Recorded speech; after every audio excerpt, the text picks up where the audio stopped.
Thanks. It's great to be here. I think I'll make that evaluation at the end. Yeah, let's get through it first and then decide. And I'll make my mind up about that afterwards. Right, I'm gonna actually get started with a question. What is Derby Rebel Projects? Okay. This is always a good question because I really should work on a more succinct answer for this question because I get asked a lot and I'm like, Okay, so Derby Rebel Projects is a collection of community projects which is there to basically bring community together, so bring people together in spaces to get talking, sharing spaces together, supporting one another. I have this little line on the Instagram which is also supporting people to like themselves and each other, which is where the rebel thing comes from. Right. Because in our society, like generally the government or the state and, capitalists don't want us to like ourselves because that doesn't make them money. Yeah. So by us actually liking ourselves and each other, we kind of rebel against that basically. So it's that, and it's also about skill shares and free education. So Derby Rebel Projects is very much about how can we rebel against the system by doing grassroots community stuff where we're bringing people together to like themselves and each other is essentially what it is. And the projects are really varied. So we've got like the 3 radicals which were launched this year because it's very near into 2020 and that includes like a radical writing group, so about getting people to just come and write about certain topics, whether that's rage, whether it's joy, whether it's grief, whatever, starting to get these sort of processes, these emotions processed within writing and together as a group. There's also Radical Talks, which is sort of moving forward with a sort of podcast to start and get voices heard, that wouldn't otherwise potentially get heard or get airtime. And that's a great idea. It's one of the things that I like about podcasting as a medium. Yeah, definitely. I was having this conversation with my dad last night that I hate what the BBC are doing with podcasts. Yeah. Because they're taking the whole inclusivity of what podcasting is and saying, no, you can only do a podcast, you can only be on BBC Sounds if you work for the BBC. Exactly. That's not what it's about. No, it's not what it's about at all. No, and I mean, I have actually been on, with the BBC, so that's kind of not true. But it's like how many of our voices would actually get heard on stuff like that, and it's about the stories that need to be heard, need to be told, and we need to find ways of getting that out there to other people. And I think that's what's really good about your podcast, other podcasts that are out there, the more grassroots level stuff. Yeah. And we wanted to do something similar to keep people engaged who can't always come to events because not everyone wants to leave the house. How can we still get people sort of involved in that way? And then there's Radical Reads, which is like a left-wing kind of political reading group. So it can be anything from a book, but not everyone has time to read a book. So it might be that we just read a poem or an article and then we just start talking about it. Because one of the things I think there's a bit of a crisis of at the moment is a lack of critical thinking. People aren't really thinking for themselves, they're just kind of taking it and just going along with it. But if we can start to generate discussion where we can be like, well, what do we think about that? Like, is that true or isn't that true? And start to rebel against that kind of media sort of bias. And so there's sort of things in the pipeline that are starting to emerge, and we've got them starting this month, which is really exciting, alongside the self-care stuff as well, which is really important. So loads to be getting on with, and it's expanding, which is really exciting. Yeah, that's always good. I've obviously since you started it, I've been keeping tabs on what's been going on. Yeah. One of the things that I really liked what you were doing, which I've got down, with the last election. Yeah. You read all of the manifestos. Yeah. And presented what each one was saying. Yeah. In a really non-biased way. Yeah. Just to get the information out, which not a lot of people were doing. No, and it took a huge amount of work. Like, that was time. Like, I don't think I fully realised how much I'd taken on. I mean, it was 3 weeks of you're going to get to burnout, but I accepted it and just went, this is more important. Yeah. And I was doing that alongside having a full-time job, which was pretty intense as well. But Polytalks is one of the projects as well, which is really about political education. And that came from, I suppose, really me kind of sitting with, it was after the EU referendum when I just kind of despaired. Not at the result, that's the whole point. People make decisions and the majority votes, et cetera, et cetera. But it was just that so many people I was speaking to after that were like, we don't really understand, or we didn't vote because we didn't get it, or they were just like, I don't care about politics. And I was like, this is wrong. Yeah. Like, it's not democratic. Like, it's not truly democratic. And actually, my thoughts on democracy have far evolved since then, which is an entirely different, like, you know, democracy just doesn't exist, full stop. No, it doesn't, but of course at not. the time I was quite like naive. I was a little bit like sort of learning about politics, and then I was like, something's got to change, and this is where Polytalk sort of came from, that, which was really about how can we make politics accessible to everyone? How can we kind of use a language or various languages to be able to communicate with people so that everyone has an equal understanding of politics so they can make informed choices? And so this is where the project started, and that was like way back when. Yeah. And so I kind of I do this thing, well, not now because I'm actually doing it, but where I would have this really great idea and then I'd just lose confidence and I'd be like, oh, I can't do that. So then it sat for like a few years, and then with the election coming up, it was like, you've got no choice, you've just got to get on and do this. And so I did use the help of some sort of neutral sites that had kind of looked at some of the manifestos to help with some of the points, and then cross-referenced them. I spent like hours on each manifesto, like summarising the key points and cross-referencing them, so I knew that everything was kind of there, but making it really simple. So I had to then make it even more simple than it was on some of the sites, because they still use jargon, or what I like to say is like academic language, which not everyone can engage in. And because I've got sort of, I suppose, I come from a working class background where when I'm with my family we talk a certain way, but then I've also had the privilege of going to university and having a foot in that world as well, so I can kind of navigate the two. So I know how to speak with my family about certain topics, but that perhaps wouldn't be how I speak at university, for example. So these worlds are really different in terms of what words we might use, how we might form sentences, etc. In fact, to learn the skill of how can I talk about the thing with the EU, how can I talk about Brexit in a way that my mum's going to get it? So like, how can I talk about that so my mum will so my mum's like my kind of like baseline for stuff.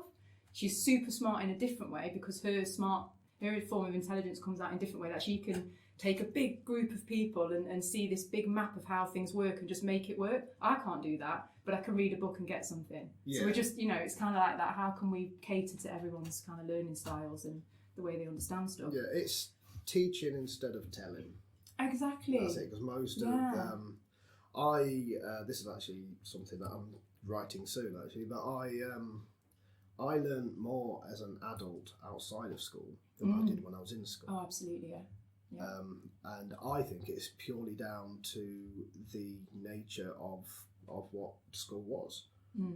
And I was being told things, I wasn't being taught things. Nothing was being, I couldn't understand things to me because I was being told things about, according to whoever wrote this fucking book like decades ago, you know. And, definitely. And school had an agenda though as well. So, you know, the whole education system is completely fucked, because it's there to create workers, you know, it's not there to create free thinkers and people that want to think outside of the box. So their syllabus, their curriculum is very much about, we're going to teach you what's going to tick these boxes so that we do really well as a school on the league tables, but also so that you basically don't actually think for yourself when you leave and you just go and get a job, and then that's how it happens, you know. And so I was the same. Like, I was fortunate to do well at school, but anything I learned at school has no bearing on who I am as a person or what I do with my life now. Absolutely nothing. It taught me a little bit about survival because it was. I find schools pretty ruthless if you're not a popular kid. You know. So I had that quite sort of eye-opening experience, which taught me to become a bit, you know, sort of tougher and a bit more wiser in that respect. But as far as what I learned, I can't say there's anything that's of use now, you know. And so, yeah, the whole education system, I think, is pre kind of set to deliver a certain outcome that we don't really have any control over. Yeah. And there are schools out there that are, you know, these free schools, like Paulo Freire does schools around, I think it was him that does sort of community education. So it was really about, we're not actually teaching, we're actually facilitating, which is different, so that the hierarchy is not there. So when I do Derby Rebel projects, I'm not a teacher. All I'm doing, so with this Polytalk stuff, is literally providing space for people to come into, to tap into their own knowledge, because they've already got it. Yeah. They've already got, they're experts in their own lives. That is a qualification. Your life experience qualifies you to have a certain outlook, or, you know, a certain... Yeah, I definitely agree. And particularly with politics, we're all impacted by that. So, you know, my family would be qualified in, well, this is how this particular government impacts us and our day to day, and that's what they're representing, and I'll represent a different thing. And it's about how can we bring all of that rich knowledge, and so we're all learning from each other. And that's one of the differences with facilitation and teaching, is that I can help with certain things and, you know, demystify certain topics and write stuff out for people to engage in, but I take the pressure off myself as well, because if I identified as a teacher, I'd be a bit like, oh, it's too much pressure, I can't do this, and that's not fair, and what if I teach the wrong thing? And it just opens a huge can of worms that I can just get lost in. Or I can just be like, well, I can provide a space and some resources and people can engage with them as they wish, which is what happened at this Polytalk session. All of the areas of the manifestos were laid out with cards on, and each of the points of the manifesto were identified by a symbol, so you didn't know which party it was linked to. Right. And then at the end of after people just went to what table they wanted to go to learn in their own way and understand and ask questions and do whatever they needed to do, they could then tick off on the sheet which one they most identified with. And it was so interesting that so many people were there like, I'm scared to know what the symbols mean because I've got so many ticks in this column, and what if it ends up being conservative? And it was throwing up, like, because Polytalks is neutral, so we're not there to advocate people vote for a particular party. Yeah. I'm not affiliated with a particular party. I actually don't like really any of the parties. None of them really represent my voice, if I'm being completely honest. But it was about people coming with their own sort of ideas about how they voted politically, which party they were aligned with, and the sort of anxiety that came with, like, what if I actually identify with a party I consider to be right-wing? And it was so interesting to see people going through this emotional process. I don't live in Derby anymore, I live in Brighton, so if I was, I would have come along to this. Yeah. But I did it on the website. Yes. I can't even remember what the website's called now. I think it was Vote for Policies was the one, rather than the party. Yeah, Vote for Policies. Yeah. I did that, and at the end you get this little pie chart, which just shows you where you are. And I was majority Labour, which is what I expected. And then after that was Lib Dem, which kind of makes sense. And then I was really shocked to see that there was actually no Green Party in there. Wow. And there was a little bit of UKIP in there. There was a little bit of Brexit Party. There was a little bit of Tories. I was like, shit. It's quite a mix, isn't it? I was like, I was not expecting that at all. It's a good really point for reflection. Yeah, really weird. But obviously that doesn't make it bad. That's just how I think. That's just how I am. About sort of Polytalks is creating. We don't want to create a left and a right. You know, it's actually like there are on some points. You know, I might have a more kind of like conservative view of things, and it's like, well, what is that about? Like, why do I think that particular way about crime? But then when it comes to climate or whatever, I'm more Green Party. You know, and it's like we can't just be put into one box. And this is where I think party politics kind of fails us a little bit, because we're having to sort of identify with just one. And with the first past the post model that we currently use, and it just doesn't fit for everybody. A lot of people who were doing Polytalks realised that we had a lot of Green supporters in the room that I'd never considered they were actually Green voters. So when they were going through the policies, they ended up getting loads in the Green Party column, and then there was a few like in Lib Dems, Labour, and a few sort of Conservatives. We had nobody that was sort of outright with the Brexit Party or, I think it was only them actually. We just used the sort of main 5 parties for it without sort of getting too diluted. And it was just really curious that people hadn't actually considered the Green Party, because it had been very much about Labour and Conservative at the last election. So it's a bit like the soap awards, you know. And others don't really stand a chance, but it just generated a lot of discussion, a lot of reflection. And one of the most humbling sort of parts of it was people coming to that, not knowing who they were going to vote for, and then leaving saying, I know who I'm voting for. And that made all of that work worth it, because that was the whole point. You know, is we got talking about it, but also people left with something quite concrete, which is I now feel less confused and were able to engage. And those people went on to vote, you know. That's and I was fantastic. and they were previous non-voters as well. It was absolutely brilliant. So cool. Because when the figures were released and there was more registered voters that didn't vote than people actually voted for Conservative. I know, That really sort of disheartened me. That should not be the case at all.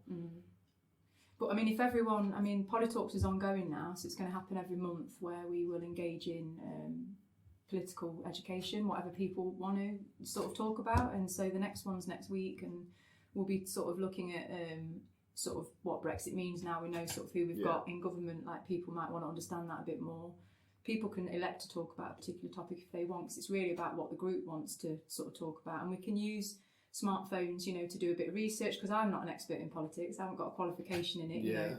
And then we've got sort of a local councillor coming along who's from a different area, so not Derby, which I think was better to have somebody out of area to come in and talk about the role of councillor as well, so that people can understand actually what is your councillor there to do, you know, and then move that forward every month. It can be something different, but we've got this, you know, sort of a space where people can come and talk about and learn what they want to sort of talk about together, and we're doing it as a group rather than just me spending, you know, 4 weeks intensely looking at all of these things. Like, if we can do it as a group, it takes the pressure off, because we're all sharing a role in that. Yeah. You know, and some of the people that came to the previous Poly Talks were already really knowledgeable, which is brilliant, because they can then chip into conversations and people are learning collectively.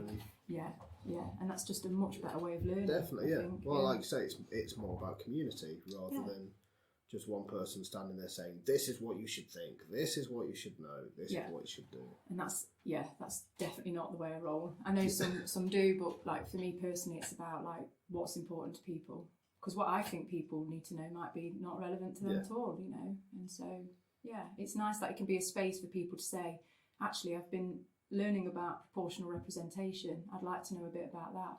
Great, okay, let's spend 15 minutes talking in a group about what we already know about proportional representation, and if there are any gaps, then we can get on our smartphones for 10 minutes and fill those in. That's pretty much it. Anyone can do that in their area. So if Polytalks continues to be successful, we've got a model basically that people can then just start to do in Nottingham. If they want to start and get a little political education project going on, they can start to do that then in Mansfield or whatever. This is one of the things I've got written down about expansion. Of taking it outside of It's Derby. Already happening, definitely. It's already happening. So I had a conversation this week about like the self-care cafe that we're running, which is a roaming self-care cafe deliberately, so it's going to move to different areas, and that's the whole point. But all we've got a really lovely session plan, which means that we can then pass that session plan to another area, go and do the first one, and then those that wish to facilitate can then take that forward in their area. So we start to skill share, but not just in our own little communities, across, you know, the Midlands and beyond if people want it. And this is what's so good about it, is it's like open source but community stuff. You know, and I really like that.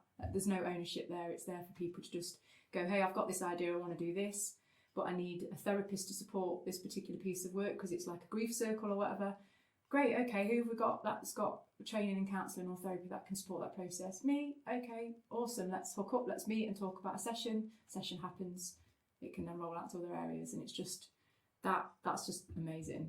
And it is that rebelliousness, is that we're taking that, you know, taking that power back to So if educate. Somebody outside of Derby, outside of the Midlands wants to get involved and do this, how do they do it? What do they do how do they get in touch? Well, they can follow us on Facebook and Instagram, so we're at Derby Rebel Projects. Also, they can get in touch, so you can use, like, you can DM on there if you want, or, you know, sort of contact us over Messenger. You can, if there's stuff that you like on the Instagram sort of feed, like there's certain bits that sort of stand out to people that they think, oh, actually, I really like the self-care idea, or actually, I really want to start a reading group, then you can either just respond to those images and be like, hey, can I get some more information? Because we're quite active on the socials. And also our email is derbyrebelprojects@protonmail.com. So if people just want to send emails through and ask some questions, we're quite happy to set up calls with people. Depending on where they are, like we can do sort of an actual see your face call, or just a chat on the phone, or just do stuff electronically, whatever works for people. But we're really keen to create that space for people that want to try stuff. And we're trying it out first so that we kind of get a bit of a, like, that didn't work so well, but people will find their own way with things as well. So anything that we do can be adapted to suit a particular area, a particular style of facilitation. That's not maybe how me and Emma do it, you know. And so, like, it's lovely in that way that it's just sort of a framework for people to move forward with. And I think that's what I would have liked.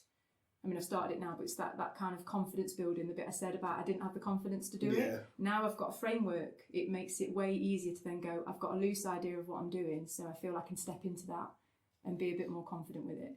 You know, and we are just general people from the community. Like, there's nothing special about us in the sense of we're just people that feel. I think that's what makes it work. Is that you know, like, you've not got some celebrity or some news person, and there's like not somebody standing there saying, I've been studying this for 30 years and I know. It's just normal people. We're just normal people. Everyday, average people just trying to make a difference. Absolutely, yeah.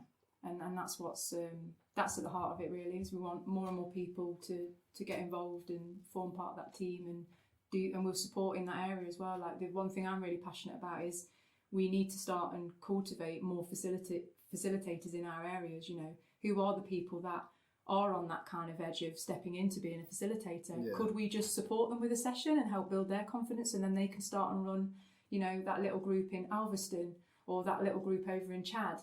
And then we start to see that actually not everything's so city centre based, which is what we're doing at the moment because of building up numbers and participants. People are travelling to the city centre, but how can then we even expand it just within our own city so that we're starting to get into the wards and the localities and those harder to reach people, those people that have kids that can't get into town for a certain time in the evening. Like maybe we could start and run something in a local area at 11 a.m.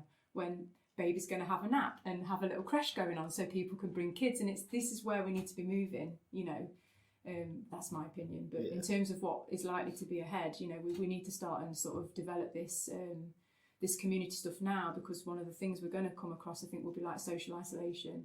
People will become more isolated, more excluded as things move forward. And actually, if we can start to put that skeleton in now of stuff that's happening, then we've got a better chance, basically. Yeah. I mean, like living in Brighton. Brighton is probably the most liberal place in the UK. It's pretty liberal, it's like so left wing. And there's a lot of things like this, like what you're doing in Brighton. Cool. But most of it is concentrating on one side of the argument. Yeah. Like I say, it's very liberal, very left wing, and that's what you get. Yeah. There's a lot of socialist clubs. There's a lot of, and they don't consider everything, and they don't talk about everything, and it's very us versus them. Yeah. So, like for me, seeing something like this happening, like in my hometown, is just it's eye-opening and it's amazing. That's cool. And the idea that this can be done anywhere and everywhere in the same way, I think it's great. Yeah. And I think there is something about, like, going back to the Polytalks idea, there were people in there that were Conservative voters. There were people in there that have been previous UKIP voters, because I know, there were all the people there that were Labour voters and Green voters. And it's like, they were all in the same room working together on the manifestos, and not any of them needed to consider where it was about learning about where their political spectrum was, like where they fit in their sense of kind of identity or whatever within that. What were their concerns? And you could see how people were engaging in stuff that some people just really worried about crime. Well, I'm sure we can all agree on that. Yeah. Our reasoning for why we might have got to that point will be different in that sense. If we take the NHS, for example, like my sort of understanding of why I think the NHS is in that really difficult position is probably not going to be blaming immigrants. Whereas some people will have maybe fed that, have got that idea that it is due to that. But what we can agree on is the NHS is struggling, so let's start there. Yeah. And work our way backwards, and so it's kind of coming to that more in common stuff, that we do actually have more in common. And if we can start there and start to work on those issues, then that's when you can bring people together from all different, sort of viewpoints, backgrounds, sort of all of that. And this left and right stuff is really unhealthy. It's really unhealthy. Somebody once said to me, left wing, right wing, doesn't matter. If somebody's talking shit, you know it. Yeah. And when it comes to the idea of, what is like, use the example of the NHS. Yeah. No matter what's causing the problem, there's a problem that needs to be fixed. Yeah. That brings me to one of my partners in crime, who I told you about earlier, Matt Smith, Captain Watt, once said, you call it potato, I call it potato, who gives a fuck, let's have some mash. Exactly. That's a beautiful way of just very simply describe, absolutely. And that's that's the first time I heard him. I think I've only ever heard him say it once, but it really stuck with powerful. Me, and it's a great little saying. Absolutely. But that's the point, isn't it? And you just both enjoy some mash, it doesn't matter how you say it. Exactly. Totally. And I think that for me, there's so one of the things is, aside from being quite political, which I am, and I guess that kind of comes across with most people who meet me, because I want to rant about something political, but is this idea that I also have a frame of understanding things in a spiritual context as well, which kind of gives me a sort of a slightly different view on this whole kind of like dark stuff. Yeah. And that if we just focus, like you were talking about like Brighton, for example, and I don't live there, I've visited, but I don't live there, so I can't know, sort of the sort of truer sense of it. But if we only focus on the light as it's perceived, and we ignore sort of what's happening in the shadows, then that becomes unconscious, and that can then become, it actually just grows and it gets out of balance basically. And it's like we need the two to be in balance. You know, we need the light and the dark, and actually all of these things, left wing, right wing, it's just humanity. If we try and reject a part of ourselves, then we're never going to be whole. You know, and it's this idea that if we start to favour left or light or whatever, you know, the associations with that, and we start to create evils out of the right and the shadow and all of that, then we're just creating the problem. I think Jonathan Pye did a video about that. I think it's the left's fault. The left's fault, you know, and then there's part of that is, you know, I think it's a worthwhile argument to at least dive into a little bit, you know, and I think some of us are so fearful of being uncomfortable with, oh, I might actually relate to somebody who's in UKIP. I might actually have some similarities with somebody that is in the Brexit party, and you know what, I can sit here and admit that I do. You know, my granddad was a UKIP councillor before he passed away, and so I had a family member who was like our, you know, sort of patriarchal, very sort of, you know, he's a very sort of strong kind of male figure at the head of the family, which was, you know, the done thing then. It still is to some extent, but we rebel against that also. You know, having him sort of go through his political journey and then identify as being a UKIP councillor was like, whoa, okay, this is different. And you know, we worked through that. And that was a beautiful, beautiful thing about us both working through our differences and being able to debate on those things that he was passionate about and that I was passionate about. And it just helped me see that actually there are parts of myself that are mirrored in him, and that will be general as well. There are parts of ourselves that are mirrored in other people, you know, and that if we start to sort of create like the us and them, it's just not going to work. No, not at all. On the last episode of Flandy, we were talking about, cause it was the live episode, and we did a review of 2019. We're talking about Jeffrey Epstein. Oh yeah. And I said that the worst thing about that whole story for me was that Alex Jones was right. I don't like admitting that, and I don't like looking at it in that way. Yeah. But he's been saying this for years, and it turns out to be true. I know. And this is it. It is that uncomfortable part. Like you've just said it. Like you don't want to admit it, but sometimes, like saying Alex Jones was right. I know. And one of the other things that I've been doing sort of with Derby Rebel projects as well is facilitating a workshop on having difficult conversations. And this is very much about how do we have conversations with people that do have quite, opposing views, you know, if you like, wherever we sort of stand ourselves, have quite sort of evocative opinions on things. And the way that we do it is just by having empathy, you know, empathic listening, engaging in that unconditional positive regard for the person that's got these views. And what we do is we just ask kind of probing, agitating questions. And then what you find is people will sort of say, well, you know, it's those bloody immigrants, blah, blah, blah, blah. Yeah, but when you get to the actual sort of the root of what their fear is, which is usually fear that's being manifested in these opinions, is I'm scared that I'm not going to have work and that I won't be able to pay my bills and X, Y, and Z. And then when you get to that, it's like, oh, me too. Like, what do we need to do about it? You know, and then you start to realise it's not about these people that we've kind of projected that as the enemy, you know. It's actually the evidence suggests it's the complete opposite of that. You know, that immigration's really been really good for the economy, etc., etc. But you're not going to win those sort of. If you try and go into that trying to win an argument with using facts, it's just not going to go in. You've got to engage the heart. And this is if we can start to have more heart-based conversations with people where we're trying to just sort of get to that, I'm scared too, which is vulnerable. It feels edgy, you know, I'm scared too. Then we've got a chance to sort of then be like, well, maybe we can be part of the solution together. You know, it's getting back to that eating mash. Yeah, that's it. The last time I think it was last time I saw you, actually, last time I was in Derby, I had a conversation with somebody who was on the far right. This guy's a Tommy Robinson supporter. That must have been challenging. And it was a strange one because it was actually at a wedding as well. Okay. So I'd been sat down on a neck tattoo. Do I ruin the wedding? Or? And we just had a conversation, and that was it. Like, I mean, there were times when it got a bit loud, but none of us threatened each other. We didn't shout at each other. We didn't call each other down. We just had a conversation. Yeah. And we had a laugh. We had fun. Yeah. We had a discussion. We had a talk. And he might actually be turning up on a future episode as well. Yeah. And that was it. And he said that usually when he starts talking about his opinions and things to someone who, what did he call? I think he just called me a softie.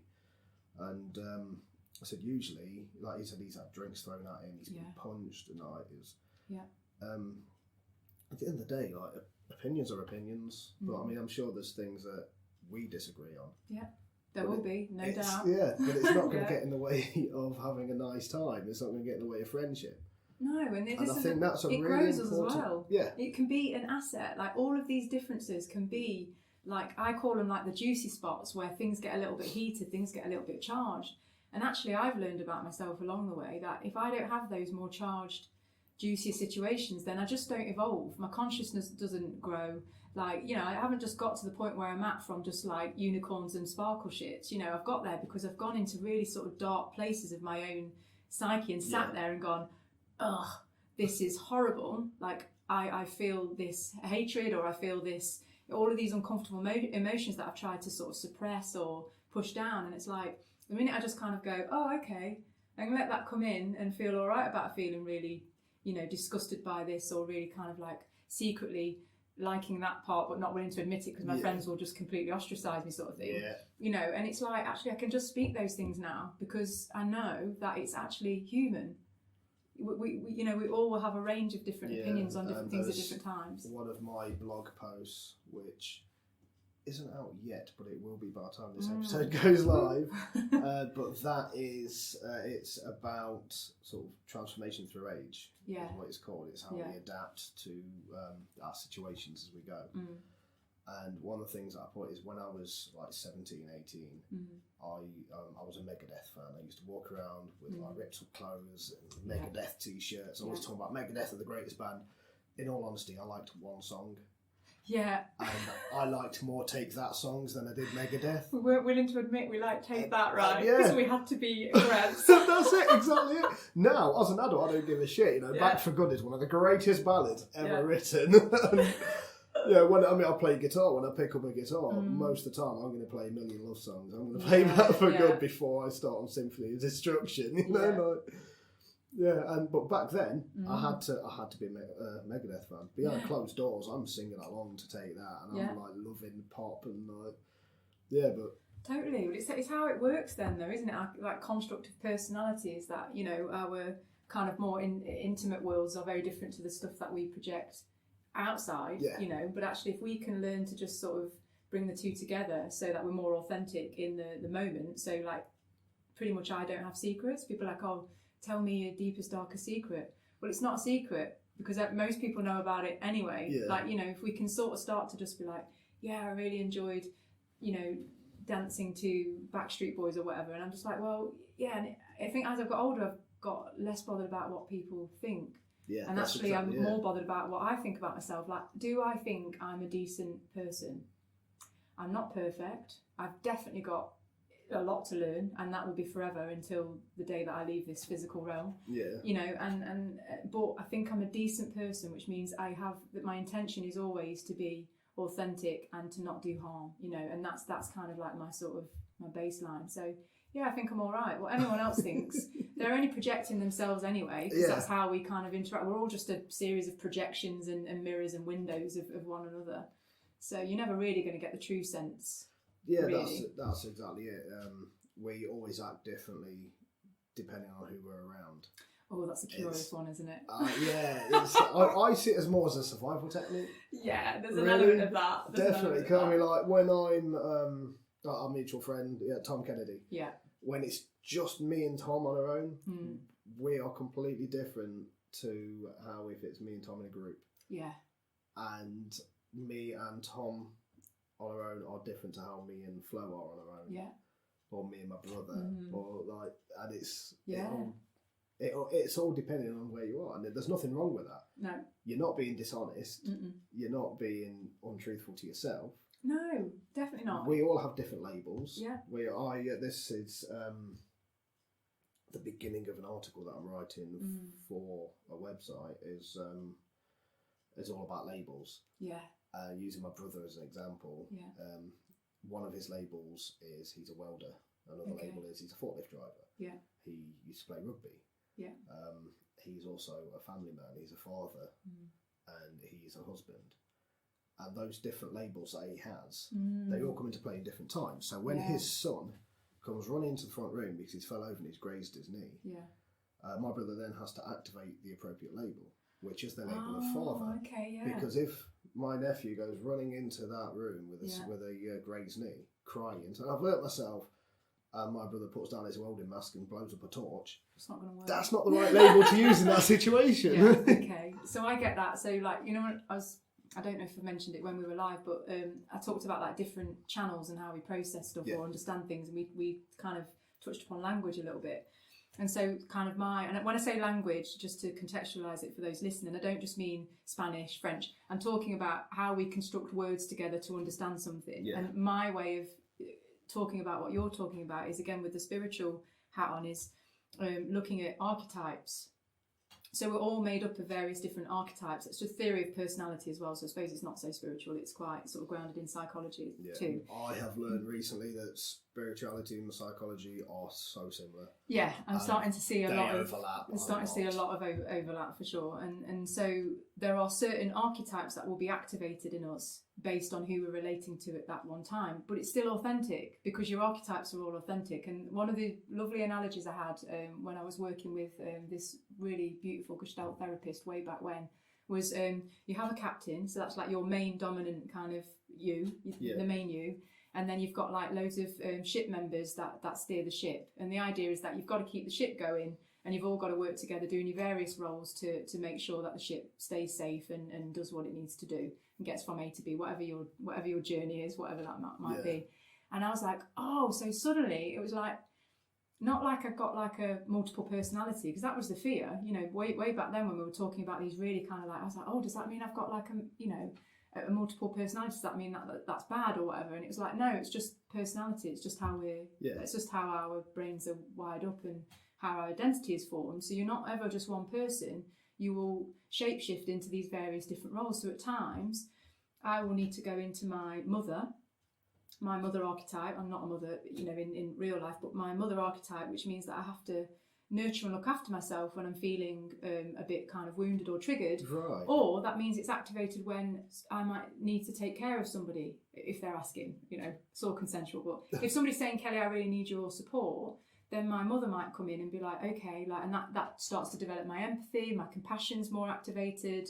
I'm more able to be sort of sensitive to sort of physical contact if they need it. I might be able to hug for longer.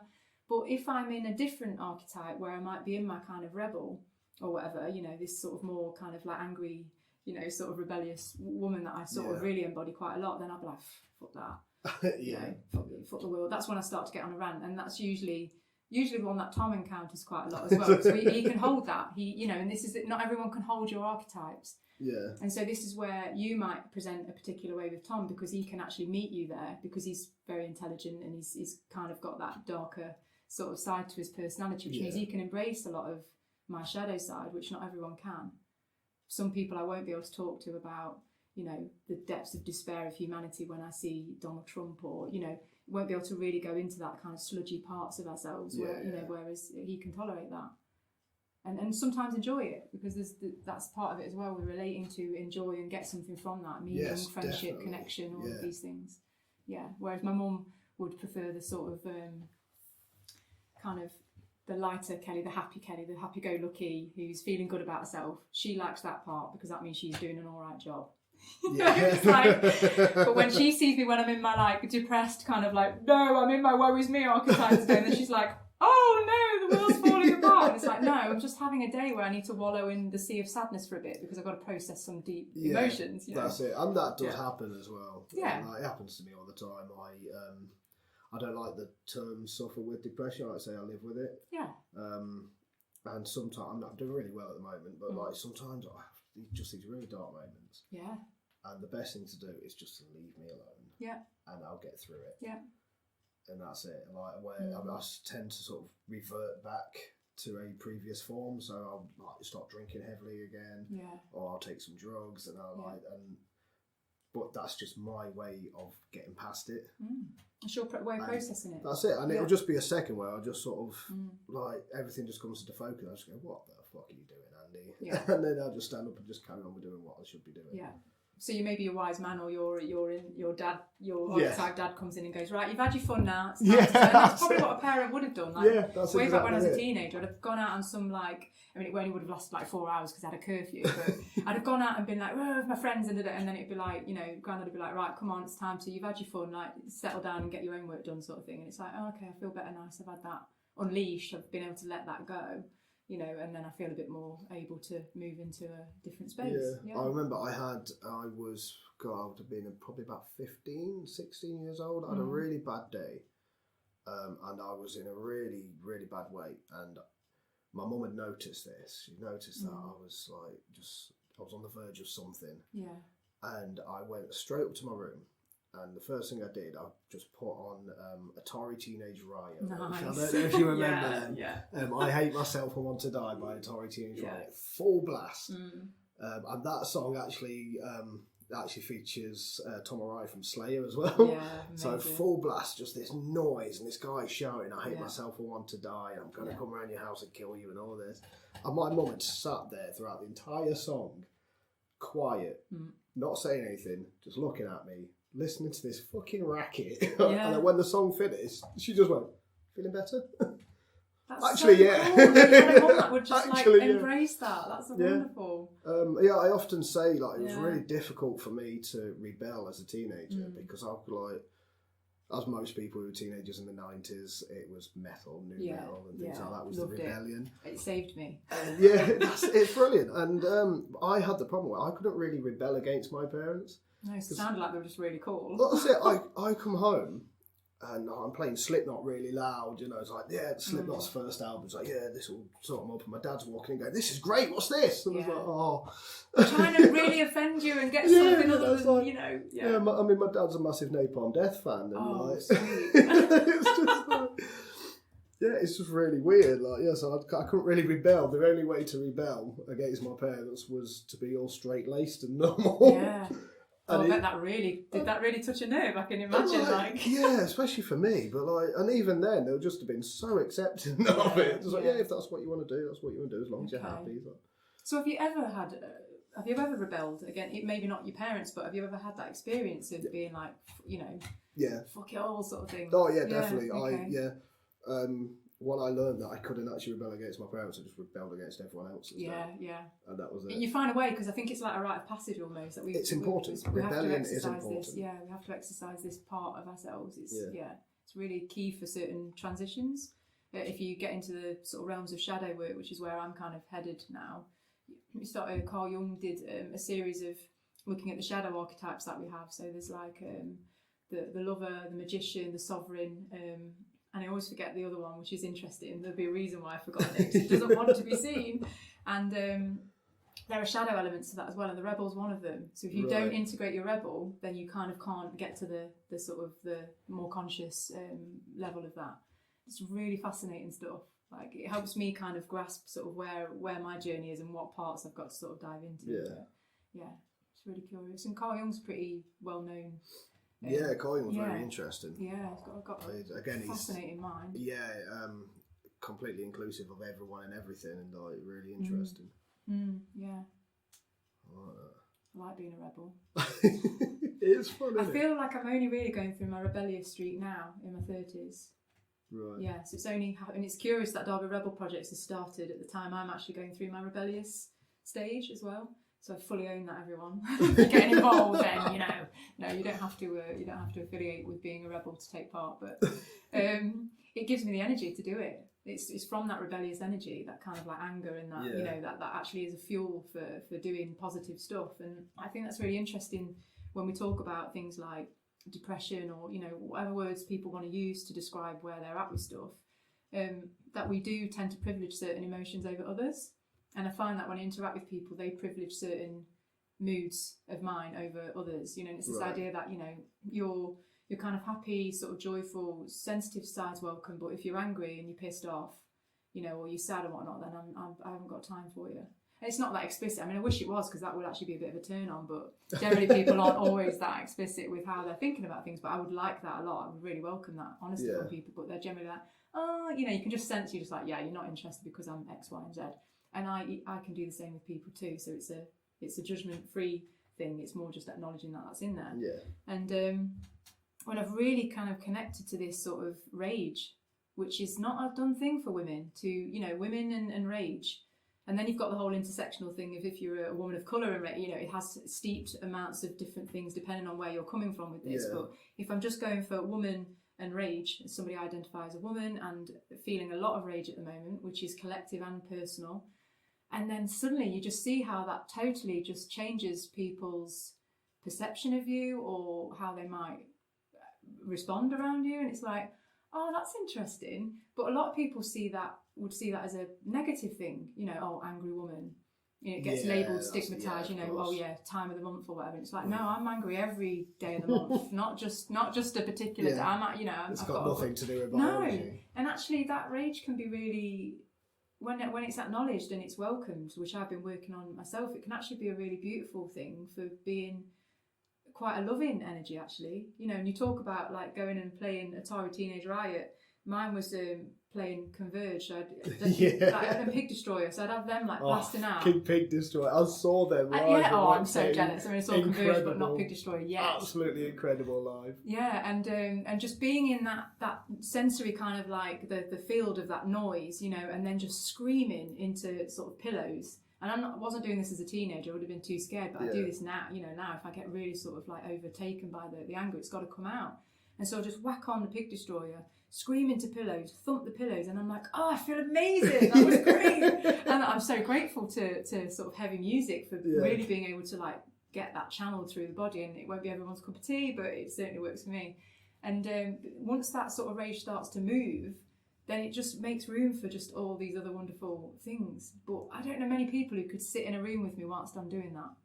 How many people could actually say, I can hold your rage, Kelly, and sit in that room with you when you're screaming to Pig Destroyer? That's a very interesting thought. Oh, let's go there for a little bit. Let's go there. Because I'm so curious. Yeah, that is a really interesting thought. I'd be really interested to hear your view, you know, from coming at it from a, you know, more male perspective. Like what happened to you? What did you sense when I said that, like about being in a room when I'm screaming to, you know, angrily while Pig Destroyer's blaring out? Curiosity, to be honest, for me. It's I think it will be unnerving. Yeah. But I'm also dysphonic. I get very confused about emotions and feelings. Okay, yeah. Including my own, to the point where I actually have to ask people. I'll try and describe what I'm feeling. So what is that? Yeah. Because I don't really know. So yeah, there'll probably be a bit of sort of. It'll be uneasy. Yeah. But yeah, I think curiosity was definitely there. Yeah. It's quite interesting. That's a good start, though. Most people wouldn't even get to curious, I don't think. You know, because it can trigger a lot. Like, and I've had that experience myself where I've seen somebody in their rage, and it's triggered so much stuff from childhood. You know, like this sort of freeze response of being like, you like remember to breathe, like, oh, somebody's like, and they were not raging at me, they're just around me at this time. And I just remember this like sense of my body just kind of shutting down, and just tears came. I was just crying because I was so scared.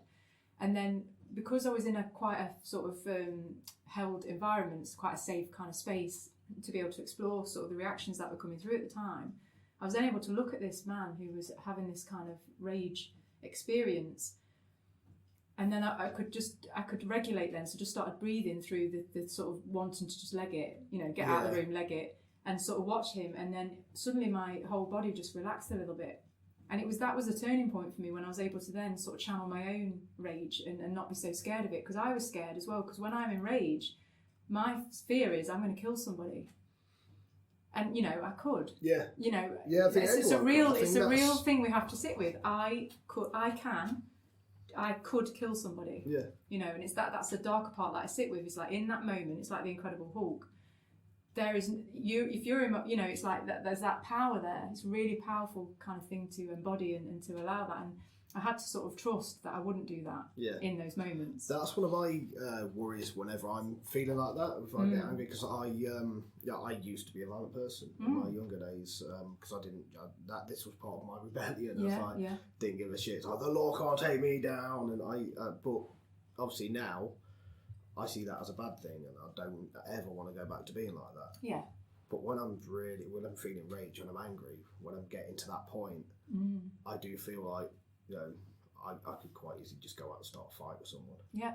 I mean, we've all got that choice, haven't we? Yeah. And this is where, you know, I say we all, I mean, I think I'm not, hopefully not generalising too much there, and I might have missed something, but it's kind of like for those who were sort of, I suppose, conscious of that at the time, like it was known for me that, you know, I could make a choice in that moment. I was always saying to myself, well, when you're in rage, you lose control, so that then you're not in control of your actions. It's like, that's bullshit.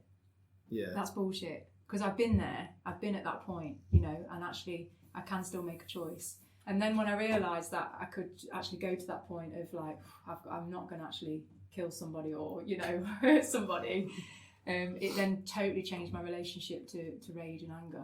It feels more healthy now. And actually, if I hadn't have done that, maybe I would have gone and hit somebody or thrown a plate at a wall or hurt myself in some way. You know, and it's like, if we can just be a bit more open to exploring those, being curious, like you said, which I think is the key, then we can start to kind of break these sort of preconceptions down a little bit. I always get interested in how different people react in different ways to the same thing. So when you're like feeling rage, you put heavy music on and scream into a pillow. Yeah. Whereas I go completely opposite. Yeah. I shut myself away. I tend to focus. I meditate. Yeah. Music-wise, I'd listen to things like James Blake and Plutonic and things like that to bring me back down, to calm me down, and to relax me. So you regulate in that way then? Yeah. And I tend to, instead of, you embrace it and I kind of just ride it out. I think I've learned that there's different channels. So when I just explain channels a little bit, is I'm learning about myself, and this is how this language thing about how I understand things, is that we've all got different channels for processing stuff. So some of us might process verbally. So I'm feeling really angry right now. I mean, I'm saying it, but I'm not embodying it at the time. So some of us might be just verbal. Some of us might be a body channel, which means we have to actually feel it in our bodies to process it. Some of us might be more kind of mind-based, which means we might meditate and regulate in that way. And so depending on what your channel is for processing stuff like that, you might do something differently, but it's still as effective.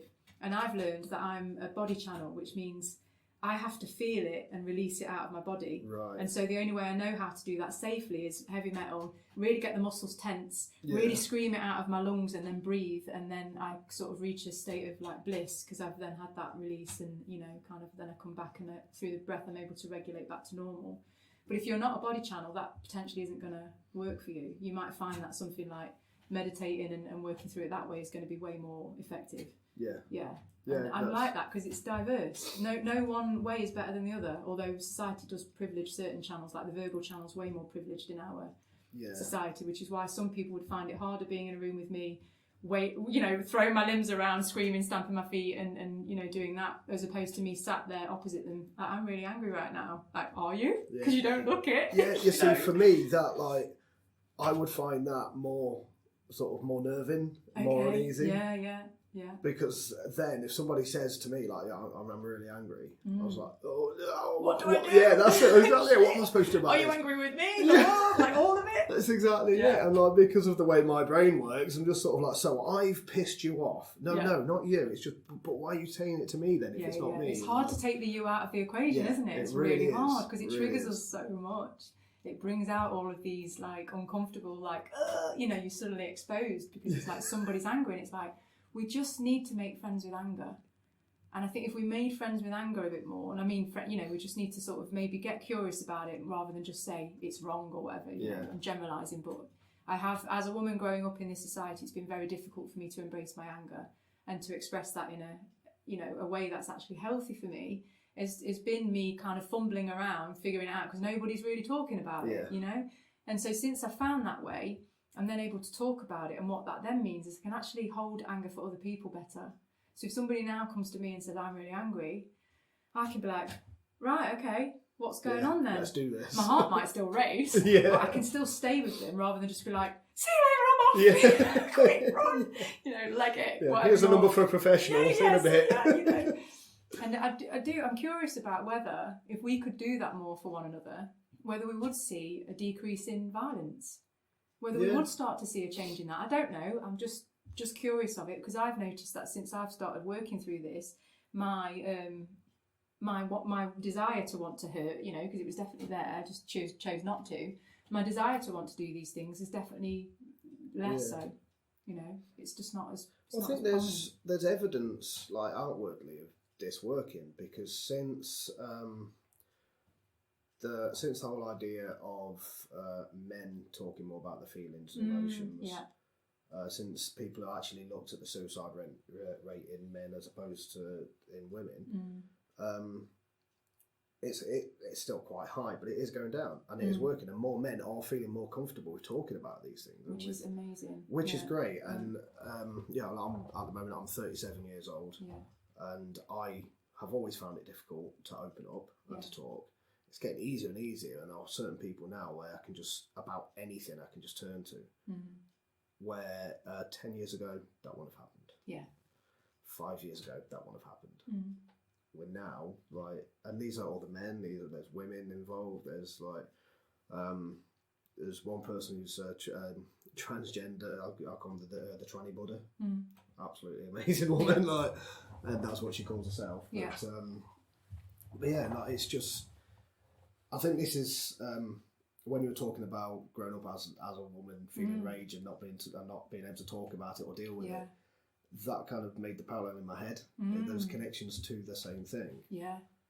And I never really thought about it that way. No, and it's interesting that growing up, I've found that we collectively have been more accepting of men who are angry than women. Yes. And this is where we've then sort of put the privilege on, you know, kind of looking at, say, domestic abuse, for example, domestic violence and abuse, like, you know, male perpetrators, when actually we know that there are definitely, well, all genders, but there are more diverse perpetrators than just men that are, you know, and it's actually, that was the dominant kind of culture of looking at things. But actually it can happen, any of us can do that, you know, can do that. But so I think the most recent example would be Caroline Flack. Not familiar, maybe if you say more. She's a TV presenter who she beat up her boyfriend. Got you, right, okay, I think I do know about this, Yeah, she beat up her boyfriend recently and she got arrested for it and all this, and people just don't care. People just, there was one of my friends when we were talking about it, just said, oh, good on her. It's like, but abuse is abuse. Abuse is abuse, and we've seen some really interesting. When I used to lecture at. I used to be a lecturer for a university, and one of the things that I taught was kind of around social work and health and social care. So we touched on some of these themes. You know, you talk about like the suicide rates, which was part of the thing we talked about, and also you know, domestic abuse and violence. And there was clips that I used to use where people had done social experiments of a man, you know, hitting on a woman. Sorry, that's the wrong phrase. It sounded like he was trying to flirt with her. Actually trying to hit, or, you know, there was some sort of heat going on between them, and then he's getting abusive towards her physically. It's members of public, in the streets where and they flip it with the same act. And so they flip it where then she's doing that to him, and you just see that people are just walking past with blinkers when it's her being abusive towards him, but when it's the other way around, like, loads of people come to intervene. And it's like, whoa, it's so stark. When I watched that video, the thing that really just like stuck out to me was when it was the man being abusive, it was nothing but men getting involved and pulling them apart. When it was the woman being abusive, women were laughing. Wow, it's so interesting. I mean, I guess where I'm thinking at the moment is it's not just as simple as that, because the sort of the kind of the cobwebbery that's around all of this is we've got patriarchy, which is a very, you know, real thing, and this bit around, I totally accept that patriarchy impacts all of us, including men, but women have been more oppressed by patriarchy, you know, given the sort of gender difference and sort of male privilege in that. And that's not to say that, you know, men have their definite challenges, and I totally empathise with that. Like, we really need to start and support all genders around this. You know, the struggles are real for all of us, you know, and there will be kind of like differences and intersectionalities between what we're all kind of dealing with on a day-to-day, and we can all try and better ourselves and be a bit more aware and all of that jazz. And I suppose for me it's been that kind of journey of learning about the sort of for a lot of the time it was invisible structures that are existing, these oppressive structures that are already there that we are kind of living in, and how that plays a part as well in people's perceptions of stuff, you know. And I kind of, when you just said about like women were laughing, I was thinking there would be a part of me that would laugh. Definitely. Yeah. And that's the part of me that's been oppressed by patriarchy for my whole life. That was the worst thing about watching that, was I identified with that person as laughing. Yeah, because I'm pretty sure that I have been that person. Yeah.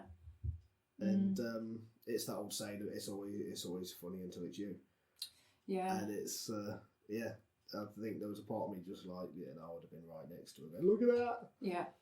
It's terrible. But this is what it's these conversations, isn't it? You know, we started off the conversation that, you know, at the beginning about saying, oh, we don't want to secretly tell people that we like take that, and it's like we also don't secretly want to say that we identify sometimes with the slightly unpopular viewpoint on stuff, and it's like, well, actually, I can see things from as many as I can see currently. There'll be stuff that's not in my conscious awareness just yet, and I'm getting there, but that from my kind of perspective as it stands now, I can see a multitude of viewpoints on that based on certain experiences I can speak from, and ones that I can only sort of sense or be curious about because I've got friends who might have shared certain experiences, you know, and actually I can try and see things from a whole range of different sides. And it's this bit around when we start to put value judgments on stuff, like what's right, what's wrong, you know, and it gets a little muddy and sticky. Are you aware of the Magneto principle? No, has it got anything to do with that guy from X-Men? Yes. Okay, so I know him and his character, so what's the principle? So it's basically, is Magneto a villain? Ooh. Because his intention, this is the whole... we're going into a rabbit hole. This is the whole intention versus action. I know, what is good and what is bad. Okay, so when you look at his intentions... he's fighting for liberation for his species. Yeah. He's fighting for freedom to exist. Yeah. So, like, he's fighting saying that mutants aren't human, they're a different species to humans, and mutant kind should exist alongside humankind. So he's saying they should exist alongside, not just wipe out the humans. That's that the thing, intention? Because his actions are not good. Because his actions are, we'll do this violently. Charles Xavier, on the other hand, says we should be equal. But Magneto says Homo sapiens are humans, mutants are Homo sapiens superior. Yeah. But also, humans are wiping out mutants. Obviously, this is all fictional, it's all comic book. Well, but it's kind of mirrors a lot of things, though. That's so it. And when Stan Lee created the X-Men, this was in the 60s in America, so this was it was all about racism, race wars that were going on. Yeah. And there was always, what was it? It was Charles Xavier was Martin Luther King, Magneto was Malcolm X. That's the way that a lot of people look at it. Okay, so Xavier was... Tell me that again. Martin Luther King was which one? Charles Xavier. Yes. Where integrate peacefully and let's all the non-violent stuff, and then Malcolm X was the... like, whatever we need to do, we will do. Yeah, and I've had some interesting conversations about the Martin Luther King, Malcolm X thing, and linking that with the Extinction Rebellion stuff that's been going on around non-violent direct action. And then there's been these kind of like flickerings of conversations about, non-violence just upholds the state. It doesn't actually, and there's arguments for both sides. I've read articles that have supported non-violent direct action and that being successful, and I've also read stuff that's about, we need violence to change the actual status quo.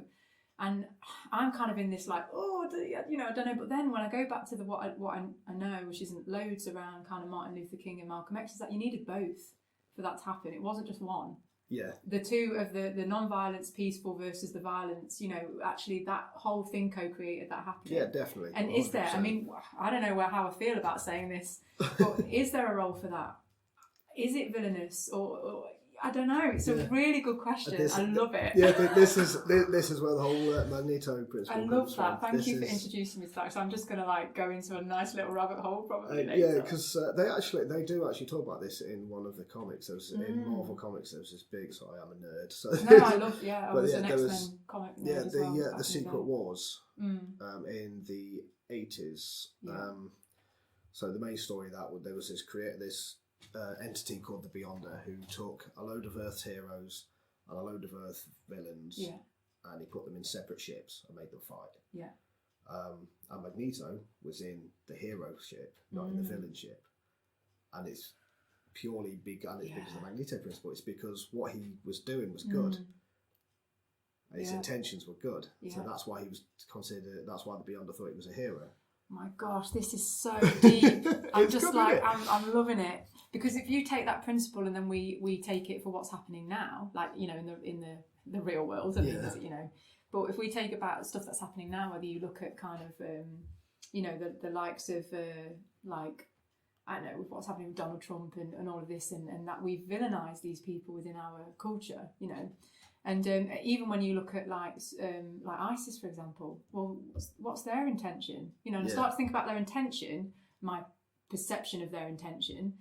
It's like, well, what's going on there? Like, you know, liberation, like revenge, payback. You know, because obviously we're seeing it really start with how the media portrays it, but actually, when you kind of look at the history of stuff like that, and we look at what we've done as a country, you know, colonisation, like looking at like stuff that's still happening now with, we're definitely supporting bombs being dropped and weapons being sold and all of this kind of stuff. And it's like, who's the real villain here? You know, who's the real villain? Who's the scapegoat? And getting into the scapegoat mentality is such an interesting thing that I'm exploring at the moment. Is this when we start to look at group formations and group personalities and group roles, and you can say that could be a global kind of constellation as well. When we look at who's playing what role at the moment, you know, we look at you know, you've got the dictator, you know, who's that? Well, it's probably Putin is the dictator, you know. Then we look at who's the shapeshifter in that, who's the mother, who's the, you know, all of these again, these archetypes come out within the group setting. So whenever you're with a group of people, there are common roles that people will adopt within that group, and if one's not taken, somebody can move into that role at any point. A lot of it's subconscious. You don't know you're doing it. But I've been doing this group facilitation work to start to bring that more into the conscious, because that's kind of my interest at the minute, and you can tell because I'm like blah, blah, blah, blah, you know. And this idea is that the idea of the scapegoat, and how we can sometimes project villain onto somebody to scapegoat them for all of the problems, to avoid actually looking at the real villains, you know. And I kind of sense that there's something in that about what you're saying. Yeah, this reminds me of Marilyn Manson. When Columbine happened. Yeah, absolutely. And he completely and utterly took that on. Even though he was not the cause of what happened in that high school. So he actually took on that role. So he stepped into that role. Yeah. His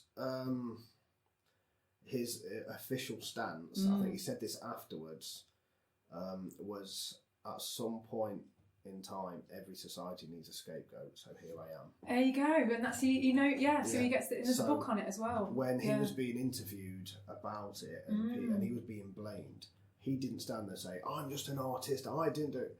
He let people have a go at him. A very interesting person. He, in the interview with Michael Moore, when he was talking about that, he actually says that he saw himself as more of a therapist for the families that were blaming him, so they could project that on and he could take that. And wow, that's so fascinating. It's brilliant. I don't like Michael Moore, but Bowling for Columbine is really interesting. Like just that bit with Marilyn Manson, because obviously Michael Moore is so like he presents things as fact when it's not. It's his opinion. I know, and he changes things. He taught me a good lesson though growing up, like with the whole. Did he do that? Did he do the 9/11? Fahrenheit 9/11.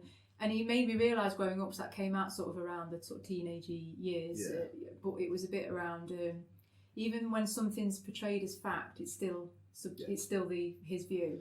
It's still, you know, and actually every time I watch a documentary now, it's like, oh, it's not, you know, you still have to actually critically analyse it. There's a lot of documentaries out there at the moment that are like that, where they have something that they want to show, something that they want to prove. Yeah, an agenda. That's exactly it. Their intention is villainous. And they make this documentary to show that. Great example. So 2 true crime documentaries. Making a Murderer. Oh yes. And West of Memphis. Oh gosh, I couldn't watch either of those. West of Memphis is incredible. Okay. But so, Making a Murderer, they wanted to portray Stephen Avery as being innocent, and so they cut out a lot of evidence against him being innocent. They cut out a lot of things that happened that actually shows him to be guilty. And they changed some of the information to suit their purpose of making that documentary. West of Memphis, that was being made while the final trial of the West Memphis 3 was happening. Right. So they were making that without knowing what the outcome was going to be. So it's a little bit more objective. So in that sense. So they present everything because they have no idea what's going to go, what's going to happen, because the hearing, the final hearing of the West Memphis 3 actually happened while they were filming. Wow. Yeah. So, I know which one I'd be more interested in watching based on what you've said. Like Western Memphis is amazing. I mean, I kind of identify with that story a lot because I remember it happening, and at that point, I was the weird kid. I was the weird metalhead in the small community. So if that happened here, I would have been the one to get blamed. So I can kind of understand. You can relate to it. Definitely. But yeah, but that's one of my big problems with documentarians at the moment is that nothing's non-biased. And it's hard. That's the problem. It's difficult to be non-biased. It is, and we can't not be. Like, I mean, again, we started off talking about Polytalks, and I obviously said about that being neutral. But I have to own at the start, if you want to put me on the political spectrum, I'm probably going to be somewhere on the left. That's just using that analogy. Yeah. So but by presenting things in this way, we can try and be as unbiased as possible. But there's always going to be bias there. Yeah, of course. But if we can just name that at the start and then challenge that appropriately when it comes up, then that can be. But you just can't avoid it. And there's this unconscious bias stuff as well that I've been learning about. That we can have biases that we don't even know that we've got.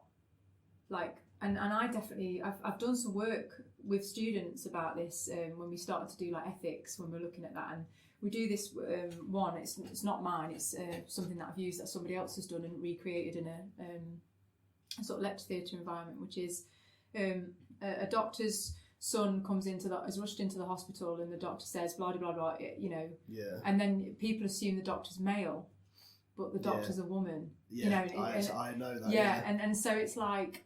That created a lot of conversation for the students. Podcast that I was listening to on Popular Opinion, I was listening to this morning, actually spoke about that. Really? Oh, well, there you go, full circle. Because they knew it from an episode of The Cosby Show. Yeah. Which read into that way. Oh wow! Yeah. Oh crikey! That just landed. It took a while, but yeah. But it's interesting that and it's still even now. I realise sometimes. I'm more aware of that now because of, sort of clock that sort of bias because of how we're sort of conditioned and that. And again, with that patriarchy stuff that I talked about earlier. But I also realise I do this thing where every time I meet an animal, I'll just be there like, and there's a little animal, and I'll just assume it's a male. Yes. And I'm like, why do I do that? It's so annoying. I'm like, oh, there's the little duck. Oh, isn't he cute? And I'm like, why have I just assumed it's a he? Yeah. And I don't know, I don't option it, and there's no way of me finding out. So maybe in my mind I just settled for he, but it's like I never assume straight away that some things, and again we're getting into this he-she thing, which is just limiting anyway, but just going with that dominant sort of way of looking at things, which is the binary stuff, is like, it's a he or a she in my mind, and I just went and assumed it was a he, and I'm like, oh, I do that, it's really I do that all the time as well. Like I said earlier, nerd. I play a game called Ark, which is an online survival game, and you tame dinosaurs. It's great. Sounds brilliant. It is. That was sarcasm, by the way. It's great. I'm not very good at delivering sarcasm, I realise, so I have to let people know. But yeah, I'll be going around the map. I'll be flying around on my giant eagle. Oh, actually, sounds better. Yeah, I'm liking that. And I also have a griffin. Oh, Harry Potter. That's a griffin. Yeah, there's griffins in Harry Potter. Okay. Yeah, I think they started off in Greek mythology. Yeah. I'm not sure, but yeah, it's great. Cool. Oh yeah, such a nerd. But and I'm exactly the same. I was like, okay, there's a T-Rex over. I'm going to go fight him. Yeah. And they go, no, it's actually a female. But just assume that it's going to be male. It's really difficult, So, but that's what I mean. Just about it. It's a really great way of illustrating that bias is there. Like whether we are always aware of it or not, and we will, even certain things we can start to bring more conscious. It's like, for me, it's like a lifelong journey of trying to sort of unpick all of this stuff, because you literally are trying to undo this stuff you've learned for 30 years. So my brain's set a certain way and has certain pathways that are like, I privilege males in my bias because of the way obviously I've been conditioned, in our society, and it's like, so suddenly I'm trying to undo that, and it's much harder than I kind of realise, and then when I start to tap into sort of other sort of privileges when I'm like, you know, diving into the kind of white privilege stuff, and that's like, oh, you know, really like, oh my gosh. And I think just accepting sort of a humility with these things is that we can just do our best to try and navigate a shitstorm of stuff that's unfortunately that path has been paved way before I was born, you know, and I'm kind of coming into this trying to educate myself as much as possible. And interesting, you talked about education. Why weren't we taught about colonialism and stuff like that in schools? Exactly. Why am I only learning in my 30s now about like what really happened with slavery and when it really stopped and all of this? It's absolutely disgusting. I got into a lot of trouble once. I wrote something when I said that I think that Black History Month should not exist. And I think that it should just be interwoven with the rest of the history curriculum. Yeah. And it shouldn't be singled out, it shouldn't be specified, because that's when you make it a gimmick, that's when you make it a novelty. And that's when there was, last year for Black History Month, there was a story of a white girl going to school in blackface dressed as Martin Luther King for a presentation. And this was over in America. Wow. And obviously people were just like, yeah, can't do that. Yeah. It's like, how did the parents not realise that that's a bad thing? Yeah. And the parents was like, oh, but it's for Black History Month. But some people don't, and this is, you know, we're trying to sort of educate ourselves as well as educate other people, and I do think that is a white person's responsibility. You know, I have these discussions where I'm like, I'm trying to do my best to learn these things, you know, and I've learned about Black History Month, and so I fully support it now in terms of it happening, because I've got a bit more of a sense of the intention behind it and understanding that a bit more and why it was needed. So that's kind of where I've sort of been a bit disengaged from it, if I've been honest, because I've not wanted to poke the bear. Yeah. But then it comes to a point where you've just got to poke the bear, because it's again about that sitting with the uncomfortable stuff. If I don't sit with that shadow part of myself that doesn't want to acknowledge my privilege, or then the world isn't going to get better. Racism isn't going to really stop. And that, you know, and it's this bit around like reading, engaging with material which says to me, all white people are racist, and then being able to sit there and go, yeah, we are. And it's a hard path. It's a hard path. Yeah, I think with that sentence, I think a lot of people go against it because they see racism as being outward. Totally, yeah. And being, you know, like just basically what.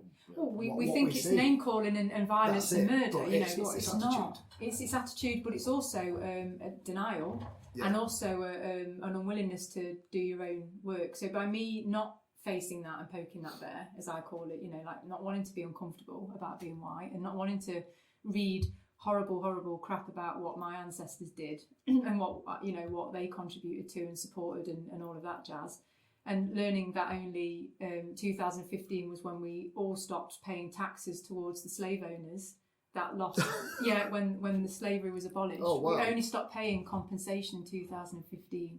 I've actually fact checked it as well, it's true. I did not know that. And so I'm sitting with that, you know, and kind of just like, but if I didn't and I just avoided it, which would be the easy route, then I'm still contributing to upholding racism. Yeah. So that doesn't mean that I'm overtly going to abuse anybody who's, you know, like of a different colour to me, or you know. Of course. But I am, by virtue of not engaging with that as well, I'm sort of complicit in it.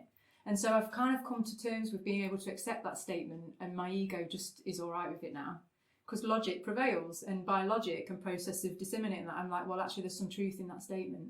And so I'm not, you know, for people hearing this, I'm not saying you're all racist. That's my personal journey with that. Is when somebody has said to me, well, you know, you're racist, then I can actually sit with that and go, well, actually, there's some accountability that I can take for that. You know, I'm not going to go out there hitting people, you know, anyone, but particularly people of colour. But there are certain things that I've contributed to where I've perhaps not been as aware. I've been a bit clumsy around certain things, you know, cultural appropriation, which I didn't know any better at the time. I was young and naive. You know, and the education system wasn't there. Like, my parents didn't know anything about this to teach me either. So I've kind of just stumbled on it because we're at a point now where this is getting really, really visible, you know, and rightly so, but it's getting really, really visible, you know, with social media and stuff like that. And so it's like, there's the big elephant in the room, and I feel like I can actually go towards it. Yeah. And but this is again that sort of shadow work for me. It's given me the confidence to be able to then look at all the other parts of myself that perhaps I've not wanted to see for a while, and I wanted to keep hidden. You know, like, these are all the things that make me appear undesirable to people. You know, these are all the people I want to not let be on the surface. It's actually, it's all there whether you like it or not. People are going to see it whether you see it or not. Yeah, You know? it's very strange when I think I've probably had a similar year to you in 2019, where like that whole year for me was about self-discovery and introspection and just sort of looking at things in a different way. Yeah. And so that's when I first got the mohawk. Yeah. Obviously before that, for a very long time, I just had a skinhead. And before that, like when we first met, I had really long curly hair. Yeah. And the amount of people, I was working in a DIY shop, and the amount of the regular customers, who I know are not horrible people, they're great guys. They're all builders and construction workers and things like that. And the amount of them who'd come in and see me with a mohawk and just like, how white man come in peace and things like that. Yeah. It's like, that's kind of racist, man. Like, I know the intention behind it is as a joke, but that's the problem, because there's this whole sugar-coated view of if it's funny, it doesn't matter. So they were like using humour to be able to say things, like you using that as a way of delivering. Yeah. Well, they didn't. I don't think they realised when they were like, using sort of like Native American terms and things like that. Yeah. I mean, like the fact that, you know, this hairstyle actually predates, it goes back to Viking times. Yeah.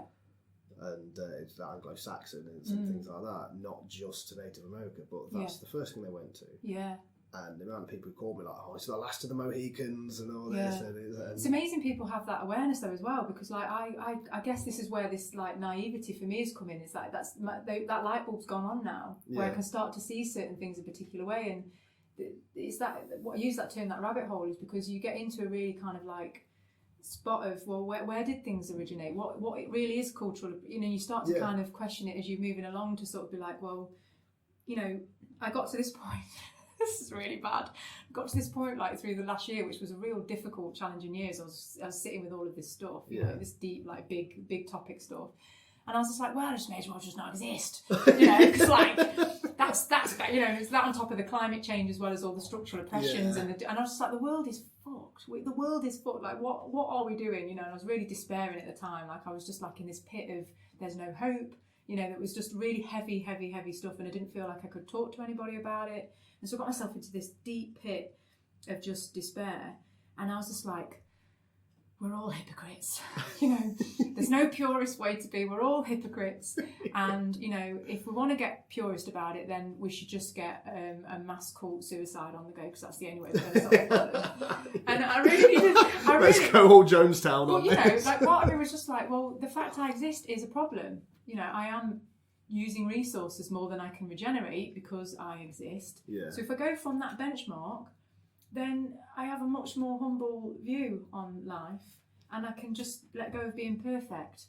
And suddenly I was like, I feel like I can exist and be imperfect, and that's okay. And then suddenly the light started to reappear as I was like, I can just accept I'm not perfect. I'm gonna fuck up.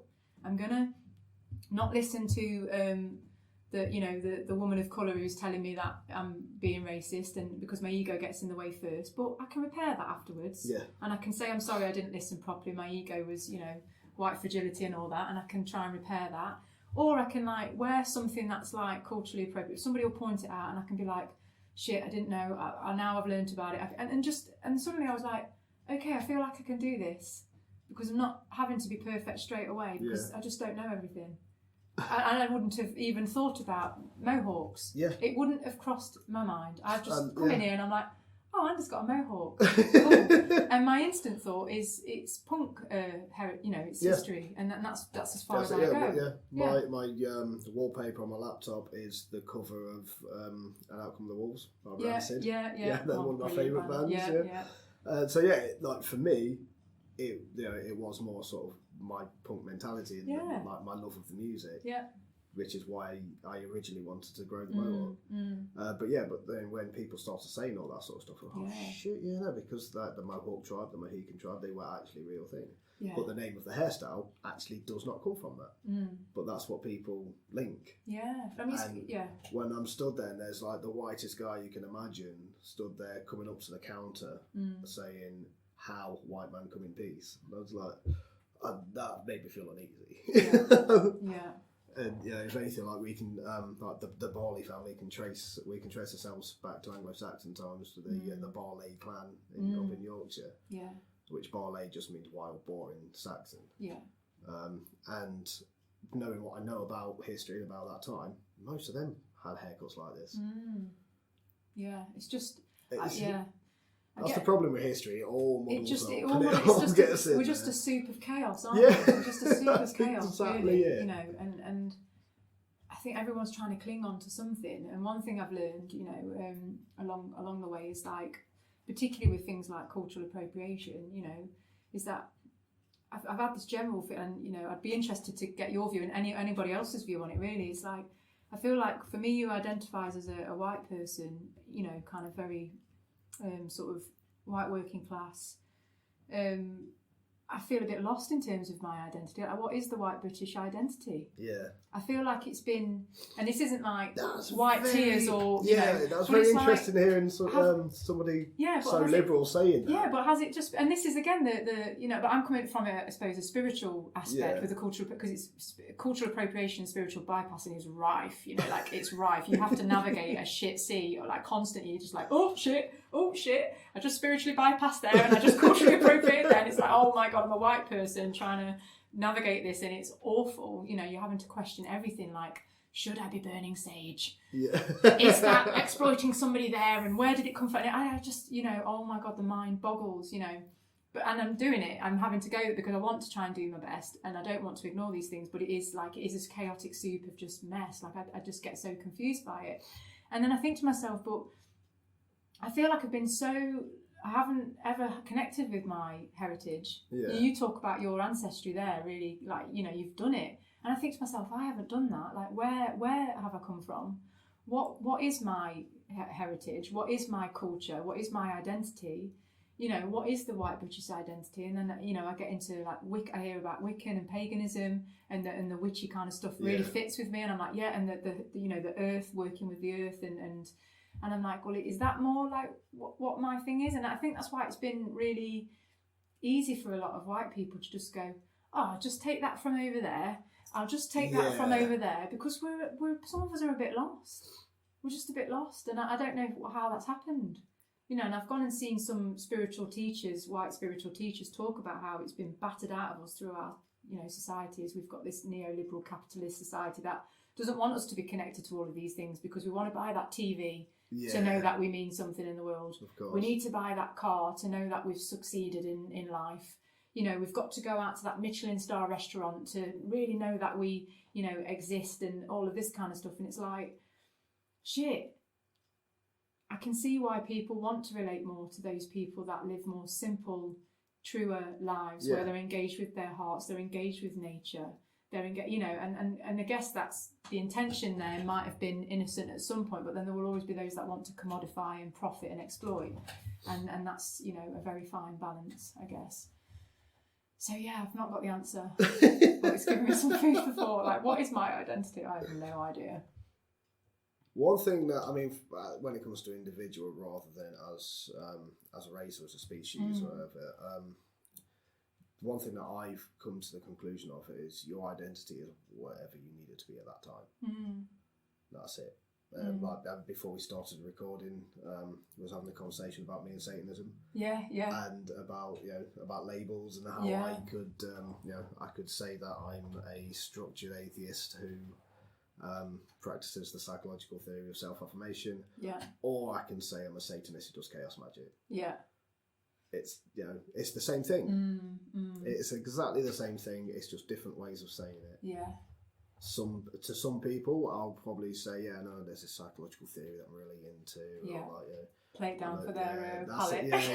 Yes, when it comes to religious views, yes, I am an atheist, and that as much as I don't believe in a god, but I'm more I'm part of a structured society of atheists, and Yeah, that's right. But yeah, because to those people, if I say, yeah, I'm a Levian Satanism, they'll just go like, oh my God. Like, what? Yeah, I just heard the word Satan. Excuse me, what's that? And not realising. A really dominant Christian culture, I guess, as well. Exactly. So it's really going to go up against that, isn't it? It's really going to rub people up the wrong way, potentially. But especially with the Church of Satan, Anton LaVey and all that, it's got nothing to do with the religion. Yeah. Satan isn't a being, isn't an entity. Yeah. It's a representation of certain things. Yeah. Freedom, basically. It made me laugh when... do you know of Temple of Satan in Yes, you know about that, and they had to change their name to Temple of Hackney or Temple of Camden because people thought it was actually a satanic temple. I was like, what? It's not even spelled the same. Yes, like, come on, SEIT, it's getting ridiculous. I really just didn't appreciate that.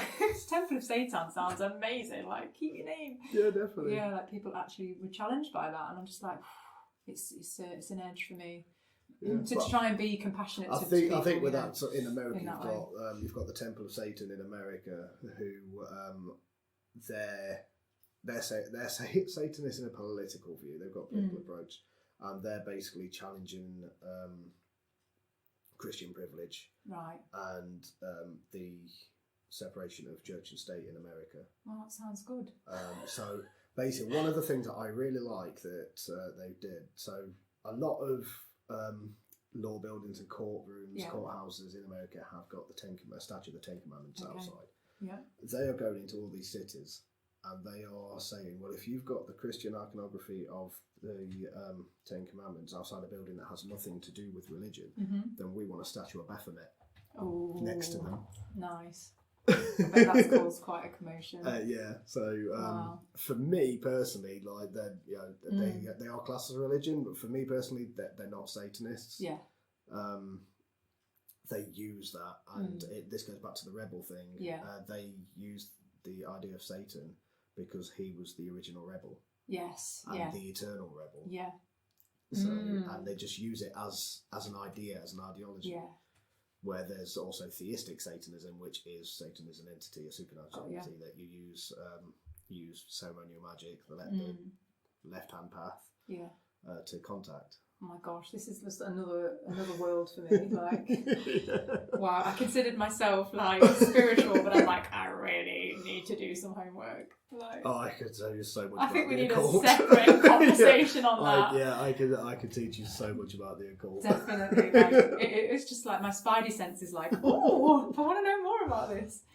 Maybe I'll then find my sense of belonging. That's not what we're all like. Yeah, I am currently writing a blog post about it. I will let you know when it's up. It should be up this week at some point. But... No, definitely do. Yeah, and it's interesting. Like I've managed to thus far get through life, I'd say fairly successfully, without affiliating with a particular belief system, philosophy, or whatever.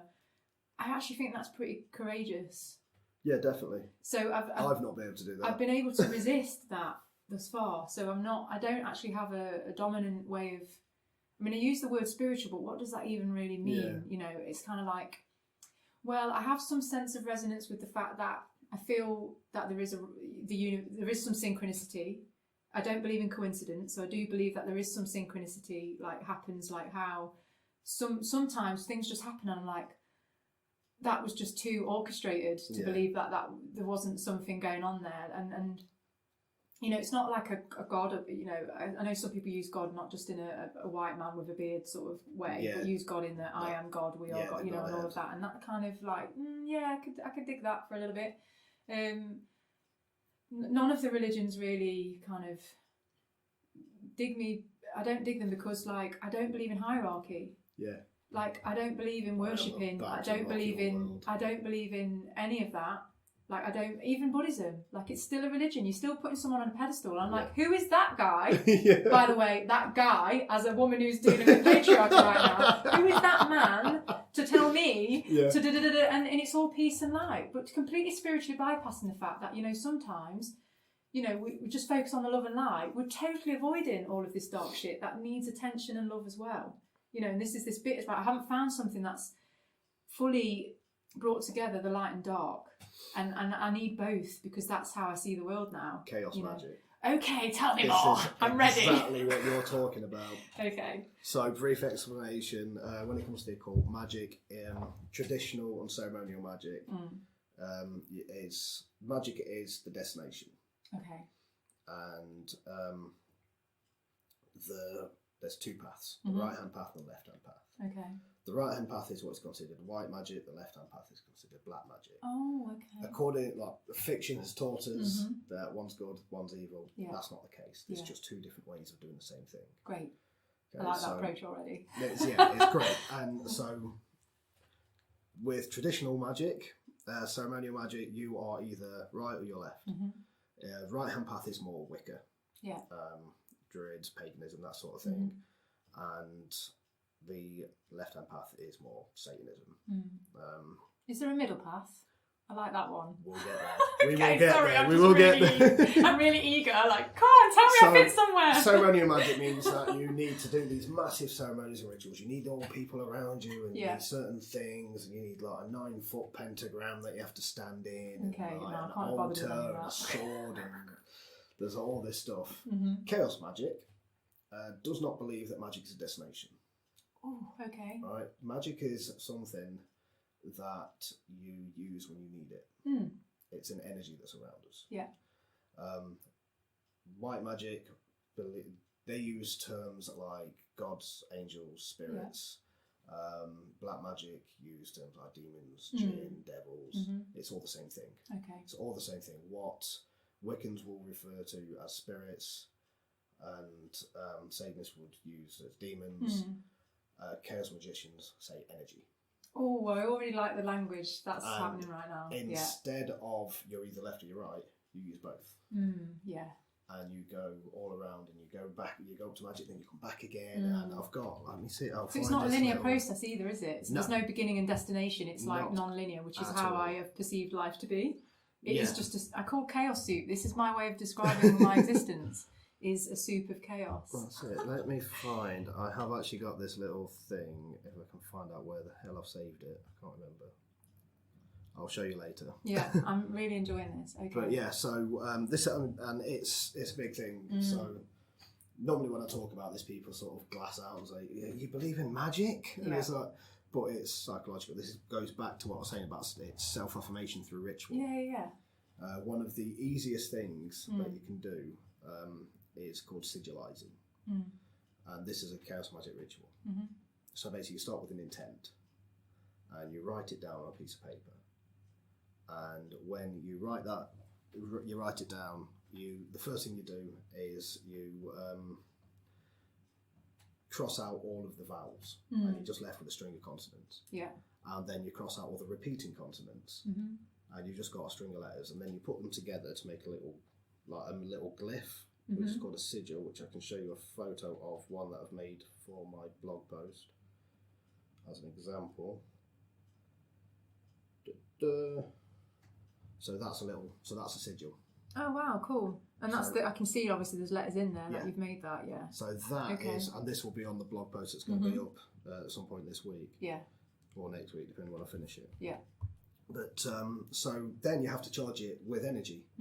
A lot of chaos magic does surround like sexual freedom, and the sexual energy is the strongest. And sexual energy, I know this. So I'm doing this already, but I've just got a different way of describing sexual energy is the strongest. It's definitely the biggest life force. Yeah, for sure. I'm already This is it. So a lot of chaos magicians, when they make the sigil, will masturbate with the sigil. Okay, I'm not that far. But I know somebody who sings into the sigil. I know somebody who paints a massive sigil on the floor and dances over it. Oh, dance! That's how he charges it. Nice. I'm completely open. I have masturbated over sigils. But most of the time I meditate with it. I get into what's called a notice state, where when you stare at something for a really long time and it gets really blurry, and then your eyes autofocus. Flight past the autofocus, let it go blurry, and you sort of get taken over with this sort of sense of what the fuck am I doing, and it's if you stick with that until you can't and you have to focus. So with a lot of sigils I make, that's how I do it. And then so you fill it with energy. You've got that intention. So for example, that glyph that I showed you, the intention that I wrote down for that was I want to demonstrate how to make a sigil. It could be anything. One of the first one that I ever used, which did work, I've always had a problem with self-esteem. I've always been really confident, but I've had really low self-esteem. And the way that I word that is, I believe I can do anything, I'm just going to be really bad at it. So the first thing I thought, well, I've got nothing to lose by trying this out. So I did this sigil of, I want more self-esteem. And then like about 3 weeks later, I was just like, I'm actually feeling this. And being skeptic, I was like, so I've got to look into this and find out why. And it's self-affirmation. It's a psychological thing. But if it works, it works. And I feel better about myself. Yeah. And it's great and it's fun. But you have to destroy the sigil. Yeah. Throw it away and forget about it. Okay, that's really interesting. And it's fun. Yeah. It's a lot of fun. Yeah. And it's really it's interesting. It's great. I've done it with a friend of mine who was going through a bit of a bad time. Yeah. Sat down, did a sigil, and she like straight away she was feeling full. She was smiling. She was happy. She was fun. And another friend of mine sat down and and it's just nice. Yeah, for sure. Very nice. I like that, and I feel as I'm hearing you say that, I'm definitely finding my own it's kind of like a. What's the way? I'm finding my way with this, and I'm agreeing with the main sort of principal points that you're making, but mine isn't contained in any particular framework of looking at it. So I'm just stumbling along this intuitively, and that's one of the other things about chaos magic is that you've got traditional ceremonial magic, which says you have to do these certain rituals. Yeah, you have to do everything that everyone else has done. Yeah. So, like, say, I know more about the left hand. So, left hand. You want to reach that gnosis state. You want to reach a state of all-knowing and comfort within yourself. Well, Aleister Crowley did that by doing this ceremony, so we'll do that ceremony to get to the same state that he was in. Yeah. So you have to do everything that everyone else has done to get the same results. Chaos magic, you can create your own rituals with however you do. When I first started getting into this, I was listening to this guy talking about it, and he created this ritual where he was in Rome and he had a map of London, and he was making his way around Rome using a map of London. Wow. And he basically set a destination, and every destination he went to was a bookshop. Whoa. And he went into the bookshop, and he's got a magic number which is 5. So he went to the 5th shelf, the 5th book, the 5th page, the 5th chapter, the 5th word, wrote that word down. Got back to his hotel. Got somebody who could translate it from Italian into English, and it came up with a sentence that made sense to him. So I did this the other day, travelling here from Brighton to Derby. It's 2 trains. I was reading a book, and every time I looked out the window and saw a word, I'd write that word down. Wow. And then the next number I saw, I wrote a number under it. When I got here, I think I've still got it upstairs. I will have to show you in a bit, but I wrote all of the words out as one massive continuous word and used the numbers to count. Yeah. And so then I ended up with a string of letters. And I wrote out words that I could make out of the string of letters. And there were words in there that meant something to me. No way. That's and so cool. And I can show you all the workings out and everything that I did. I've got all these words that actually meant something to me. And I managed to make 5 sentences that make sense. Yeah. And it's sort of like things that I need to do, things that I need to think about, things that I need to sort out. And it's interesting. And what's coming up for me as you say this is like, I have this sort of, and I'm sure it's not a new idea, so it's probably because I haven't read many books or whatever, but I tend to learn a lot about life just through intuition, and I realise that when I start talking about something, somebody will be like, oh, that person started talking about that 200 years ago, and I'll be like, oh right, well I got there without knowing there was a book about it, but anyway. But it's this idea that within our subconscious has all of the answers. We actually hold everything we need to know is all already in us, but because of the way we are having this human kind of host and all of that, like we're kind of restricted in certain ways of how do we actually learn to communicate with that part of ourselves. And what you're describing is ways of your subconscious, you're having that dialogue between you and your subconscious. That is exactly what it is. And as you were saying that about the letters and stuff like that, like I will see messages around me that I interpret that as the universe. So this is just my way of saying it. So this is what then that comes back to the framework of, I'll be like, the universe is trying to tell me that I need to pay attention to this because I've just seen that message there. So I've projected my subconscious onto the outside world, and that's what I'm then translating back. And it also happens when you use these, what did you call them? The sigils. Sigils, thank you. I kind of use like tarot cards. So, you know, not tarot. Thing. And all I'm doing is like, I'll pick out a card and then suddenly it's like, I've just had the answer to this lifelong problem. And yeah, I mean, really, Kelly, you just picked out, but it was just a way of literally my subconscious going, ping, this is exactly what you need to know right now. Psychologically speaking, you're putting that importance on that image because that's what you need to do at that time. Yeah. And that's what it is. Yeah. And it's healthy skepticism. Are you ready for this? I'm ready. Come on, I'm ready. What I'm about to say. Okay, embrace yourself. For one, it's going to make you look more into chaos magic, and it's going to rock your little world. I mean, the fact it's called chaos magic has already got my attention. I mean, it's two of my favourite words put together. Are you into comic books? Yes. Grant Morrison. No. The Invisibles. Yes. Okay, so the Invisibles is what he calls a hyper sigil. Grant Morrison is a chaos magician. Okay. And he did a sigil. He needed to write a new series. Yeah. That was going to put him like in the forefront of graphic novels and on comics. The map. So he sigilized this. Yeah. And he wrote the sigil on his chest. Wow. And then he charged it with fear. He did a bungee jump. And then when he got back to the hotel, he wrote The Invisibles. No way! Oh, I need this in my life. Like, wow. So, belief. Yeah. When it comes to chaos magic, belief is a tool. I think it's a really potent tool anyway. Yeah, it's not a case of, right, so this is where the whole, so Wiccans, pagans, they have their godheads. There's spirits and things like this, and there's Gaia and everything. Yeah. So as a chaos magician, you skip the paths from the right to the left. So for this certain thing, I'm going to ask Gaia for help. And then, you know, tomorrow I'm doing something else. Okay, I'm going to talk to Lucifer and see what you can do. Yeah. Because it's all energy. It's all the same thing. And religion, belief, it's a tool that you use at that time because you need to use it at that time. Yeah, definitely. Yeah. Yeah. It's really fascinating. I've been really getting into energy work as well recently. 2 years ago, I would not be having this conversation at all. I don't think I would have been able to have had this conversation. That's it. Most of the stuff that you've been saying, like 2 years, some of it even a year ago, I was just being like, "You're fucking insane. What are we talking about?" And if like me from like a year and a half ago was sat here, sat in the corner watching me talk about fucking magic and Satanism and all this, you'd just be like, "What is wrong with you, man?" Yeah. But yeah, and it's the constant sort of adaptation that we all go through our entire lives. But it is again like we are seeking ways of understanding. Like we're all just trying to understand. You know, like that's how I see it. It's like we're all. I feel like my personal process when I look at from my earliest memory to kind of being much more conscious now of stuff, and I just mean.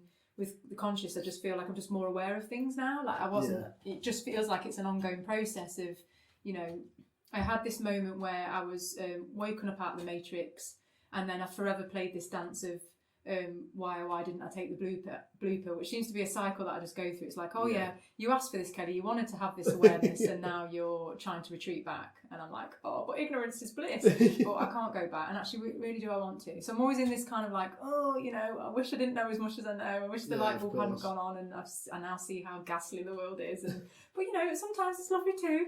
And just moving in that and having this kind of like conscious moment, and then trying to figure out like, why is this happening?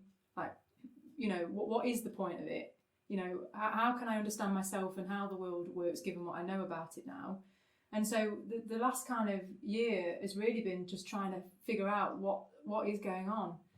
You know, like with stuff that's happening, you know, climate change, real things, you know, that are going on. Like, you know, I know people deny that, you know, some climate change denies, but my belief is it's happening. Yeah.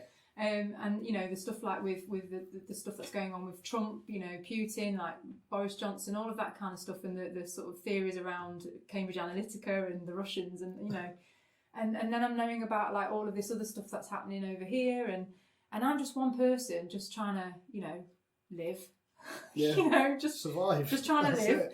And then I'm just trying to grasp and understand, like, how did we get here? What's going on? What's my role in all of this? Is there a bigger picture? Is that just futile? Is it actually I just need to just like let go of all of that and, you know, just surrender to the fact we're all just going to burn up and die? Maybe that's the right thing to happen. Or is there something else going on? Is there a higher sort of thing happening at play that's trying to get us all to, you know, sort of wake up and change the world for the better? And is that possible? And can I imagine a better future? And I'm just literally going around like engaging with certain things to try and just understand. And also within that understanding, feeling a little less isolated with it than I already do. You know, and it's this kind of bit around, I think we are a species that does need connection, despite how we've lived, you know, previously, and you know, there are arguments to say that's been part of the problem as well, of when we've connected and then started to build, you know, that's what's caused all the trouble. But I do think there is like a bigger sort of thing going on about that. I obviously, for me and my particular setup and what I bring, I need sort of connection with people. It's what helps me thrive and feeling that sense of belonging, which I might not have with my family or in other settings, and being quite transient, so I never really stick at one thing for long. I'll move on to something else, and so I kind of just feel a little bit like, who am I? What am I? That's just leave it there. What am I? I mean, I don't know. What am I? I mean, I definitely mentioned I was an alien earlier. Yeah. You didn't seem fazed by that. I was like, oh, okay. You know, and just sort of like just trying to just engage with as much as possible to just make sense of the world and my role in it, and to try and understand other people as well, because it's not easy. You know, not at all. It's really not easy. And another invitation with that, what I've learned, my more wiser self, when, you know, my wise self when she's kind of in the mix, is the thing that I learned about the chaos soup is our human condition wants to understand and wants to explain and wants to rationalise and all of that, but actually the art of living is to just experience it. Yeah. And so my ego's like, don't you dare say that. We reject anything like that. And then there's this other more knowing part of myself that's just like, if you can find stillness in the chaos and just surrender to it, you can actually experience states of bliss or, you know, meaning or whatever that is, what we're, you know, what your desire is in life.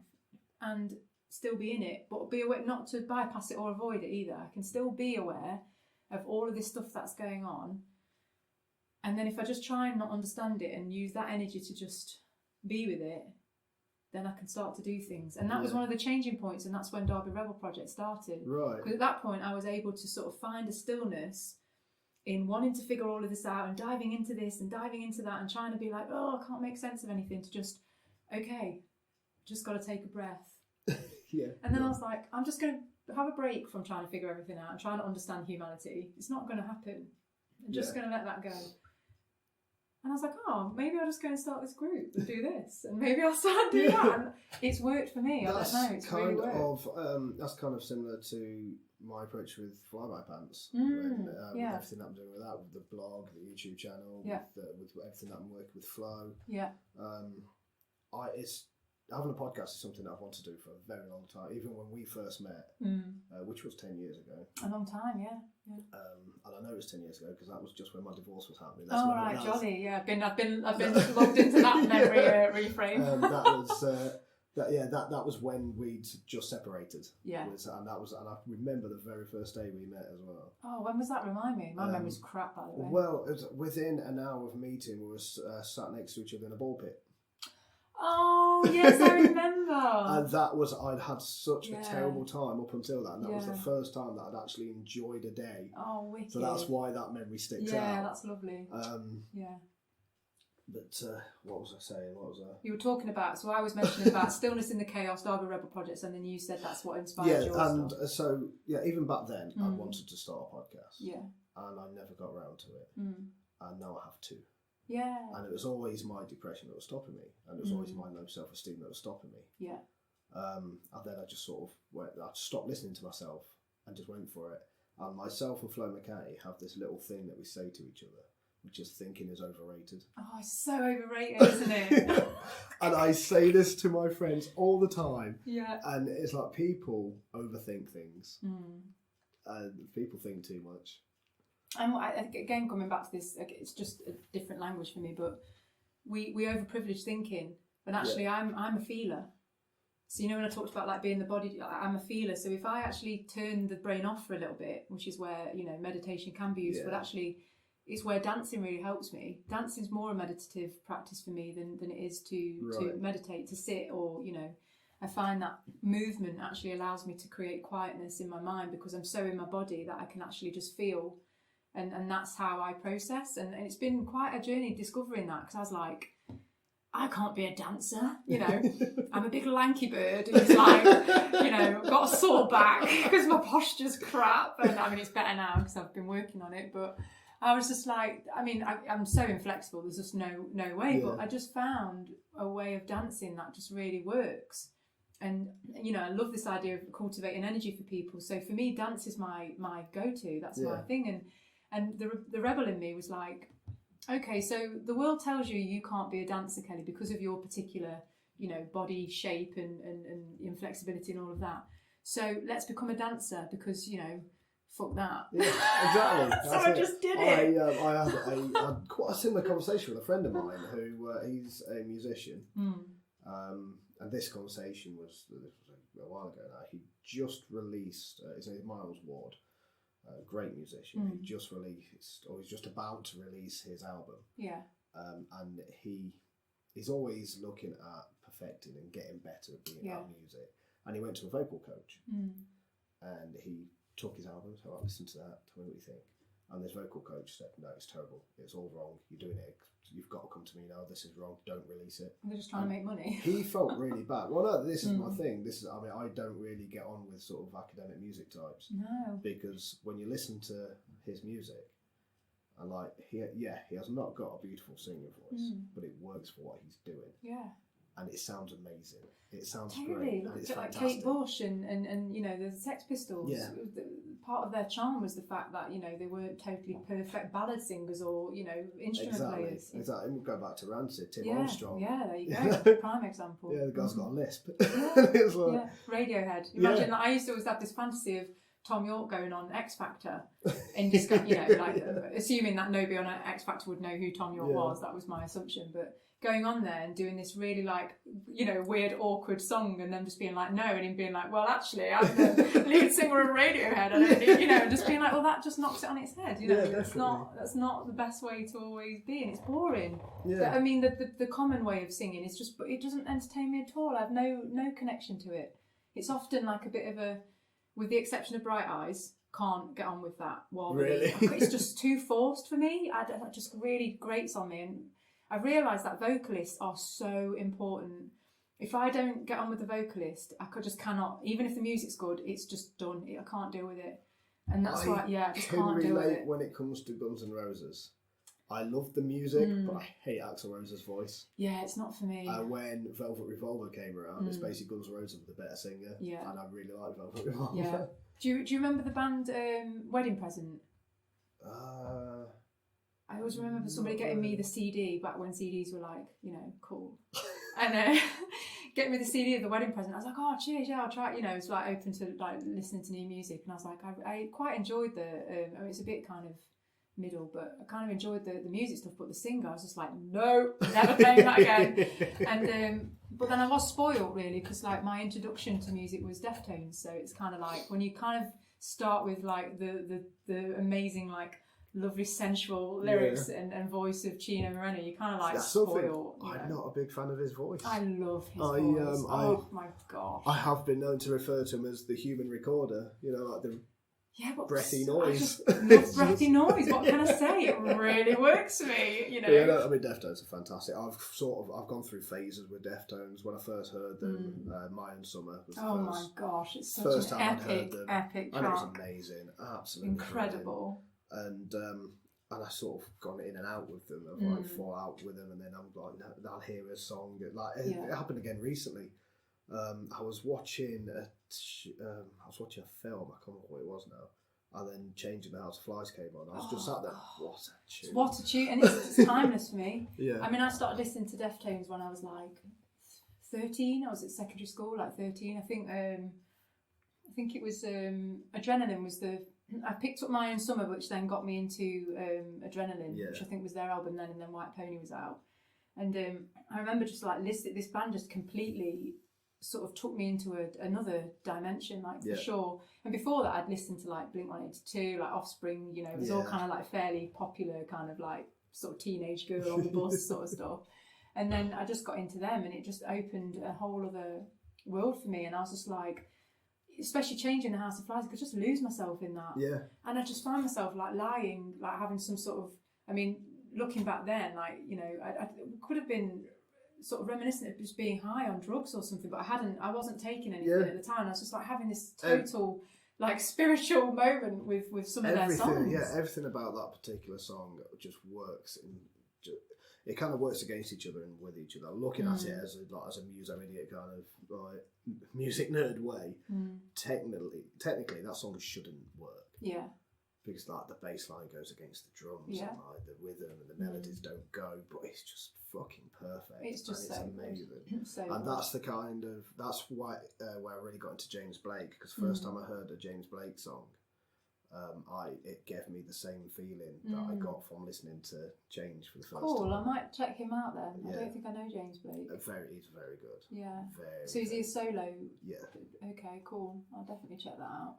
I kind of like, my music's gone just really not great at the minute. Yeah, the song by James Blake that I'd suggest or I'd recommend is called "Don't Miss It." Don't miss it. Okay, it's in the mental library to remember. Yeah. In fact, I'll play that on my way home. Brilliant, beautiful song, and also on that same album is "A Lullaby for My Insomniac."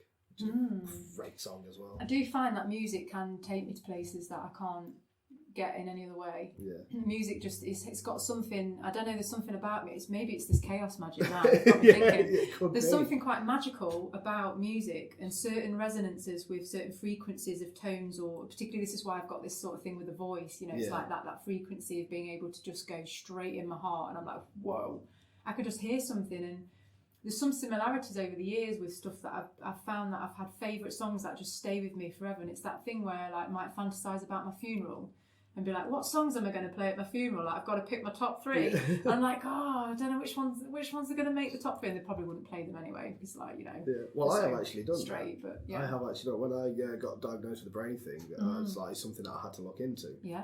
So I have actually got the music for my funeral. Great. It's all done. I mean, I just do it for kicks, I'll be honest. You know, I like to go into that sort of death of the ego thing. But I mean, for me, as a musician, I wanted to write a song for that purpose. Yeah. And to sort of let people sort of know my ideas, my thing, my thoughts, and how I want them to act in my funeral. Yeah.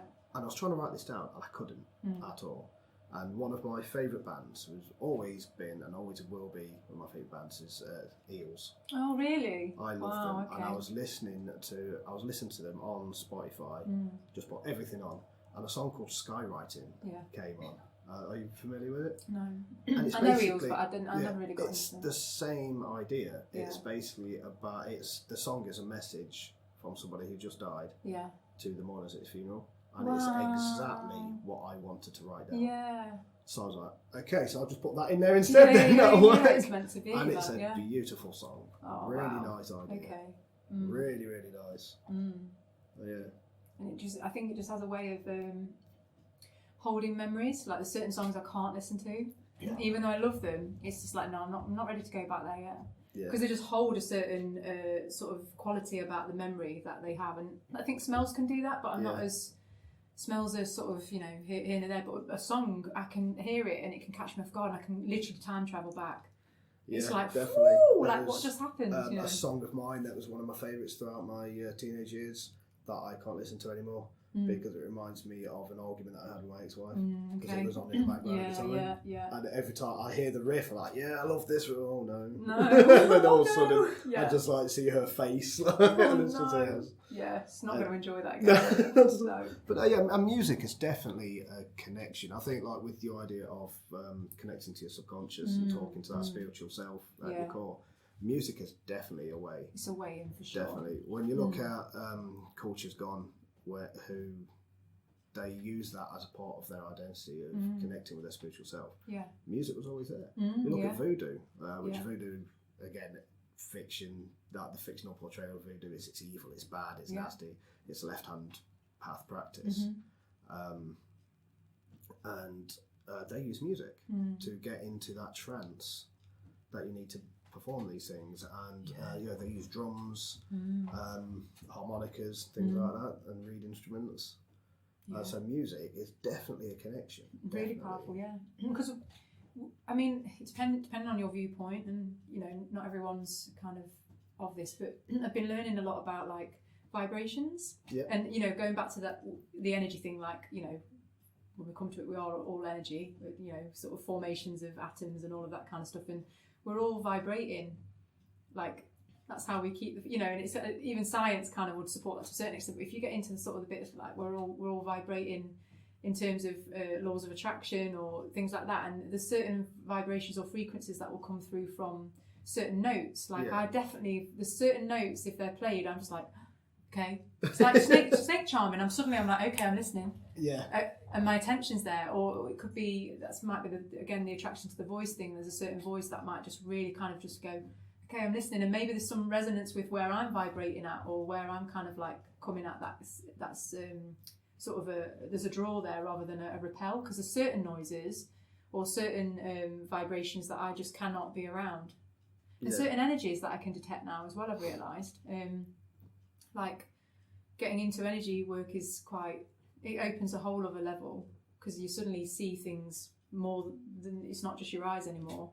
There's a new sense that's suddenly there that's not being sort of totally acknowledged, I guess. Well, that goes back to, you can lead this back to science as well, where the misconception is we only have 5 senses. That's so bullshit. Yeah, and science even proves that we don't. Like the whole 5 senses thing just comes from simplifying science to teach to children, and like primary school children. And within each of those those primary senses that are sort of dominant within our culture, it's like even within them there are layers and layers within those senses themselves. Like here, it's just so I mean, this is a conversation that I had a few years ago with someone who I was arguing. I was like, no, there's only 5. Of course there's only 5.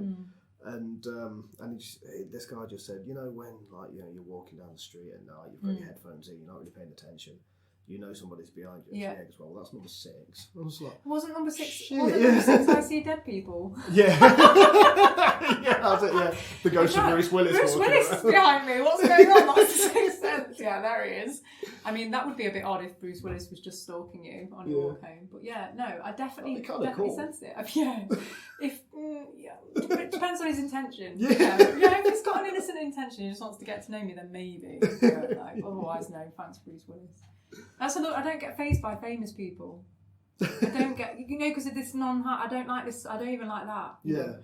And sometimes I find myself getting into sticky situations when I have that approach to life, because there are some people that really like hierarchy as well. Yes. And then when you come up to somebody that doesn't like hierarchy, it's like, suddenly there's a difference, and it's kind of a bit of a a tussle for who's going to sort of there's a guy who I used to work with. I was his supervisor in a job that I had 4 years ago, and I still see him every now and then walking around Brighton, and he still calls me boss.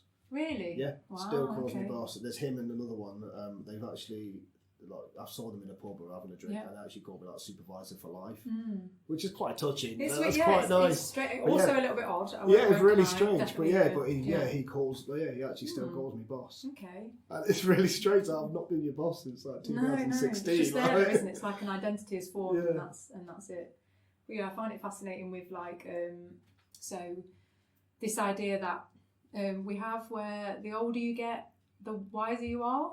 It's like, well, that's not the case, and definitely not. Using the that is such a backward way of thinking, though, because obviously, it's not true. Knowledge is constantly changing, and it's how can I word this? It just makes more sense that a younger person is going to know more than an older person, because knowledge is constantly changing, information is constantly being discovered and being found, and so. Yeah. It's this idea that we just need to even identify that somebody knows more than somebody else. We're just all on our own journey with learning stuff. Some stuff I might know, another person might not. They might know something that I don't know, and it's like, why can't we just share that? Why is it sort of pulled to one person to then have a particular status because of X, Y, and Z? You know, and it gets into that thing around, and I'm actually okay with authority. You know, it's not. I'm aware that, you know, I've worked for people. I've got no problem with that.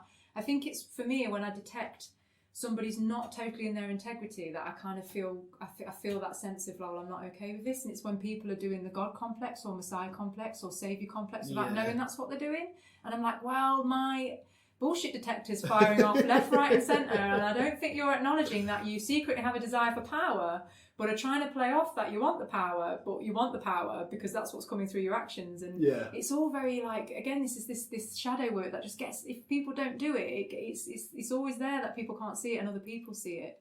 And I'm saying that as somebody who's got shadow work to do. I'm not saying that as an authority. It's just where I'm at and I'm exploring. And I find that when this notion of potentially like stealing it from culture now, but so I'm saying that as a caveat.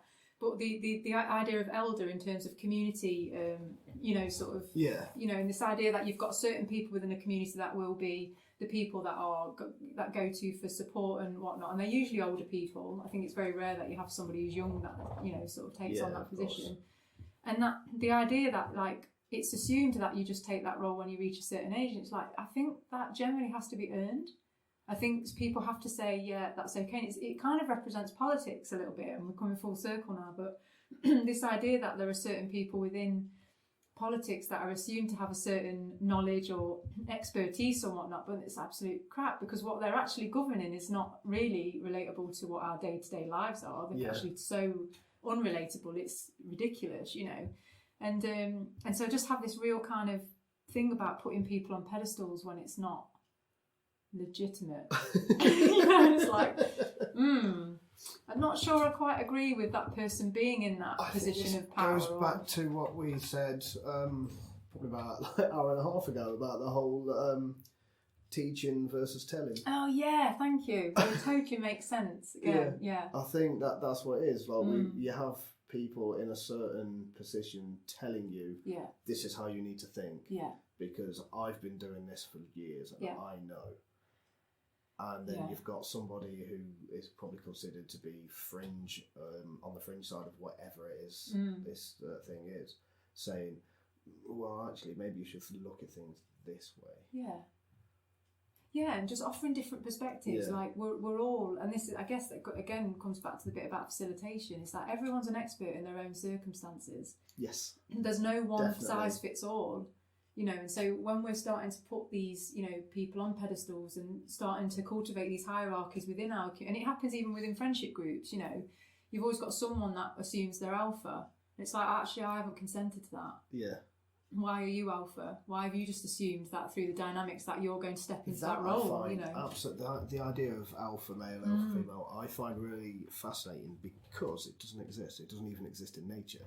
Do you know about this? Yeah, well, no, I don't. But it the doesn't. guy who came up with the theory, he was studying wolves. Yes. And he noticed that there was one wolf that was in front of the pack, leading the pack. So he said that's the alpha male. Well, isn't that the weak? I thought the stronger ones go at the back though in a wolf pack, and that they actually support the. That's what they know now. Oh, okay. When this guy came up with the theory of the alpha male, this was the 70s, I believe. I may be wrong on that. But yeah, so he wrote this book about the alpha male in wolf packs, and a lot of people just went, that happens in humans as well. Yeah. And then a few years later, he was watching wolf packs again. This is when he realised that actually there is, the wolf that's leading. It's just the oldest. They support. They never go. They always go as fast as the. And it's not always. It's not always the male, and it's not always the strongest. It's not always, and so he actually then disproved his own theory, and a lot of people went, "No, I don't like that. We're sticking with the alpha." We'll stick with the alpha. And he spent the rest of his life trying to get people to listen to him, saying, no, look, I'm the one who come up with this original theory and I'm now proving it false. So the idea of the alpha in nature isn't actually a real thing. In human worlds, it's just the ego, isn't it? Yeah, I mean, that's how our kind of translation for that is you get some that are more in their sort of ego in terms of wanting to dominate, and because they don't want to be threatened, so they assume that position of power. And yeah, it's fascinating when you start to get into human behaviour and like group dynamics and how we relate to one another. And it's just like, I find it really interesting. It really kind of like switches me on. I can feel like my energy's already going ping, ping, ping, ping, ping, ping. You know, it's like, I want to know more. And equally, I learned so much about myself as well, because I am quite an opinionated, gobby lass. You know, I can hold my own in a really strong debate about something with a male friend who finds that extremely difficult. Yeah. And interesting that it actually ties in with an earlier part of the conversation we had about the Magneto principle. Yeah, thank you. Magneto principle. And this idea with the new film Joker. Yes. And obviously, no spoilers, but I mean, it's been out a while now. Surely people should have watched that. Has seen Come that on, film. I was there at opening night. Yeah, I mean, and starting a really edgy conversation about Joker, and it's really interesting that film for me has led to some really rich conversations that have been quite challenging. Yeah. And what a great film. I mean, that's art, in my opinion, because it's generated such really important conversations about psyche, mental health, politics, you know, incels. You know, there's been such a gorgeous conversation, you know, all of this mix of like this gold, like, yes, let's talk about that really dark topic and start to pull it apart and see where we fit with it. And you know, and it made me rethink Batman and Joker. It made me think, I mean, I know this is just my take on the film, is really meant to sort of encourage you to empathise and relate to Joker. So I get that that's part of what's happening in that. But I suddenly sort of thought to myself, like, who's the villain really? You know, is it Batman? There is a great comic called Batman White Knight. Okay. And that presents the fact that it's the whole idea of Batman is just an expert martial artist who has been beating up mentally handicapped people. And within the story, Joker gets cured of his insanity. Yeah. And Batman's like, no, he's not cured. He's pretending, but he actually is. He's still holding on to that. And if you can find Batman White Knight, interesting. It's really good, really good. But I liked it when you start to put the concepts on the head of, like, if you took the political spectrum, we start to put that sort of lens on Joker. And you see that Batman's very much upholding the state. He's the one with the privilege. He's the one with for the few. You know, he's wealthy. He's all of this. And then you've got Joker, who's like the representing the kind of ones that are on, you know, the breadline, struggling to make ends meet. You know, are totally oppressed and victimised, etc., etc. Moving through this sort of place to then come in. I mean, you could argue it's not even real. You know, there's loads of stuff going on there. But in the political context, it's like Batman actually is the one upholding the status quo, when Joker's the rebel. Yeah. And that coming out in at that time was quite brave. I don't know if the producers or director intended it, but it was a really like definitely did. Like people just like edgy. This is like, are we going to see riots in the street after this film's been aired? And I think that was one of the big that was such a fear for everyone that it was going to cause something. Yeah. But instead of causing riots and things like that, it's exactly as you said, it's causing conversation. It's causing really good conversation. And it's causing people to open up as well. And and it's also causing people who relate and identify with villains to say, I kind of understand this. I totally owned it. Yeah, I was like, you know what? There was a part of me when I was like literally like I was experiencing such glee when he was doing all of these awful things. You know, and I was sitting with that like, oh my God, I felt like this sense of euphoria of him, or you know, sort of combating all of what he'd gone through and all of that, and just getting to this sense of almost that kind of internal power that you know. I mean, I'm not going to get into rationalising it and being the good girl right now, because that's not the part of myself I want to portray. But it's like this idea that I could totally relate to it. Yeah. As somebody was feeling at that time utterly, you know, I talked about the despair and feeling powerless. To then watch this film, it made me feel so like re-energized, and it really contributed to moving out of that despair. And I was so grateful to the film, because I was like, I mean, I'm not going to go out and, you know, murder people and all of that. I feel that that's not going to happen, but it really started the fire again in me. It really got my belly, like I could feel the fire in my belly after watching that film. Like, no fucker's going to push me down. I was like, come on, let's get Zombie Rebel projects going. Let's do this, you know.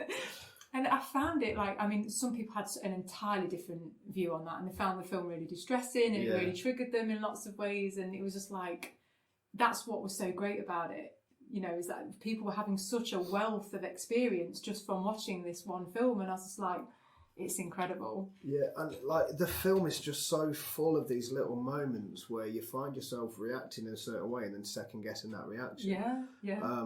Like for example, the bit when he's with the dwarf trying to get to his lock.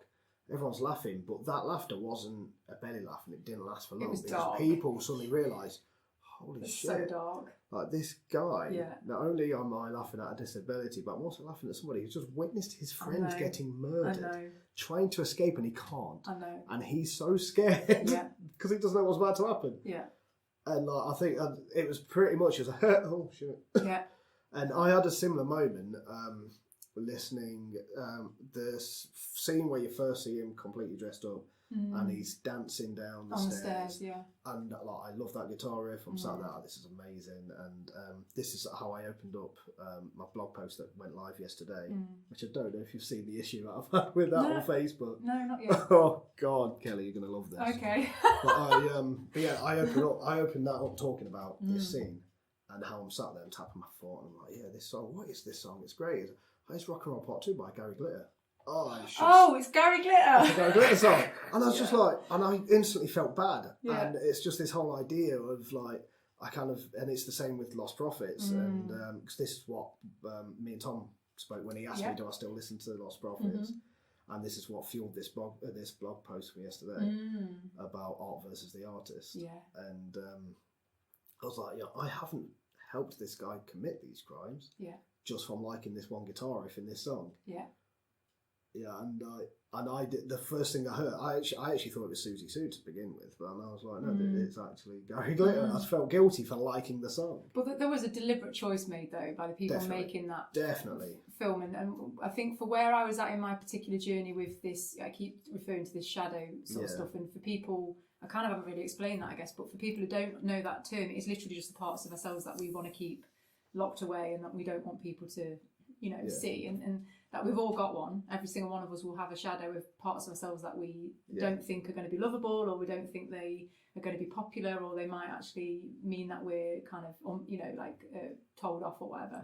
But we've all got it, and they're the parts of, we call it in the work like excavation, where you literally pull all of these parts out and you're like, right, okay, what's in there? And there'll be more, and it'll be ever going, because we always evolve, and we're kind of always moving forward. And at that time, I was really sitting with these uncomfortable truths about myself. Before the film came, part of last year, was really sitting with these uncomfortable truths about myself of how have I contributed to the world being the way it is through my choices, really sitting with this, kind of heavy stuff and not feeling able to really talk about it with people. And then I watched this film and I was like, and somebody else is doing the same thing. And it was like, for me, that film was, what was so poignant about it is it was literally putting a spotlight on shadow, the humanity's shadow right there is what I really think was just so wonderfully orchestrated within that film, within a context we know, because a lot of us will be familiar with Batman and, Batman and the Joker. A lot of us will be, familiar with the light dark principle and the villain hero kind of thing. And it just turned it on its head. And suddenly I was like, whoa, the light and dark isn't clear anymore. Yeah. It's all kind of a bit soupy again. This chaotic soup thing's coming back to me. Everything's a bit confusing. Everything's a bit like, I'm not sure about that anymore. And I was so grateful for that lesson. Yeah. Because it suddenly made it realise it's not as simple as light dark anymore. Yeah. It's just... That kind of took me back to the 1989 Batman movie that Tim Burton did. Yeah. Because he completely changed the relationship between Batman and Joker. Because before that, there was no story about how the Joker became the Joker. Like, no one actually knew. No. All that you knew beforehand was he used to be a villain called the Red Hood, and then something happened and now he's the Joker. Yeah. And Tim Burton kind of played with that, where Batman and Joker created each other. Yeah. Where he made Jack Napier, who became the Joker, was the guy that killed Bruce Wayne's parents. Yeah. And then... Batman then created the Joker by dropping him in a vat of acid, a vat of chemicals, and that sort of, and I think, I can't remember the name of the guy who made Joker, but they kind of played with that where Thomas Wayne actually got killed, Thomas Moth Wayne got killed because of the Joker's actions, and that's what created Batman. Yeah. And it's interesting. I really hope that, I know what Warner Brothers are like. I really hope they don't do a sequel, and I really hope they don't follow on the story. Yeah. but also I kind of want to see where they're going to take it. I know, it's sort of one of those. It's, I mean, yeah, just to have conversations again about these parts of ourselves, you know, like what's being represented in these, you know, the identifications we can make, but we might not want to admit, you know, and that's not for everyone, of course. Some people will just see it as a great movie. Some people will see it as an awful movie that made them really upset. And some people will be like me, who's just like, I'm so excited about this film, oh my God. And that'll be what I'm projecting onto it. I mean, maybe they had no idea. Like some people have said, like they probably had no idea what they were doing. It's just that that's your kind of interaction with it. I actually know somebody who's refusing to watch it because she thinks she's going to be too scared.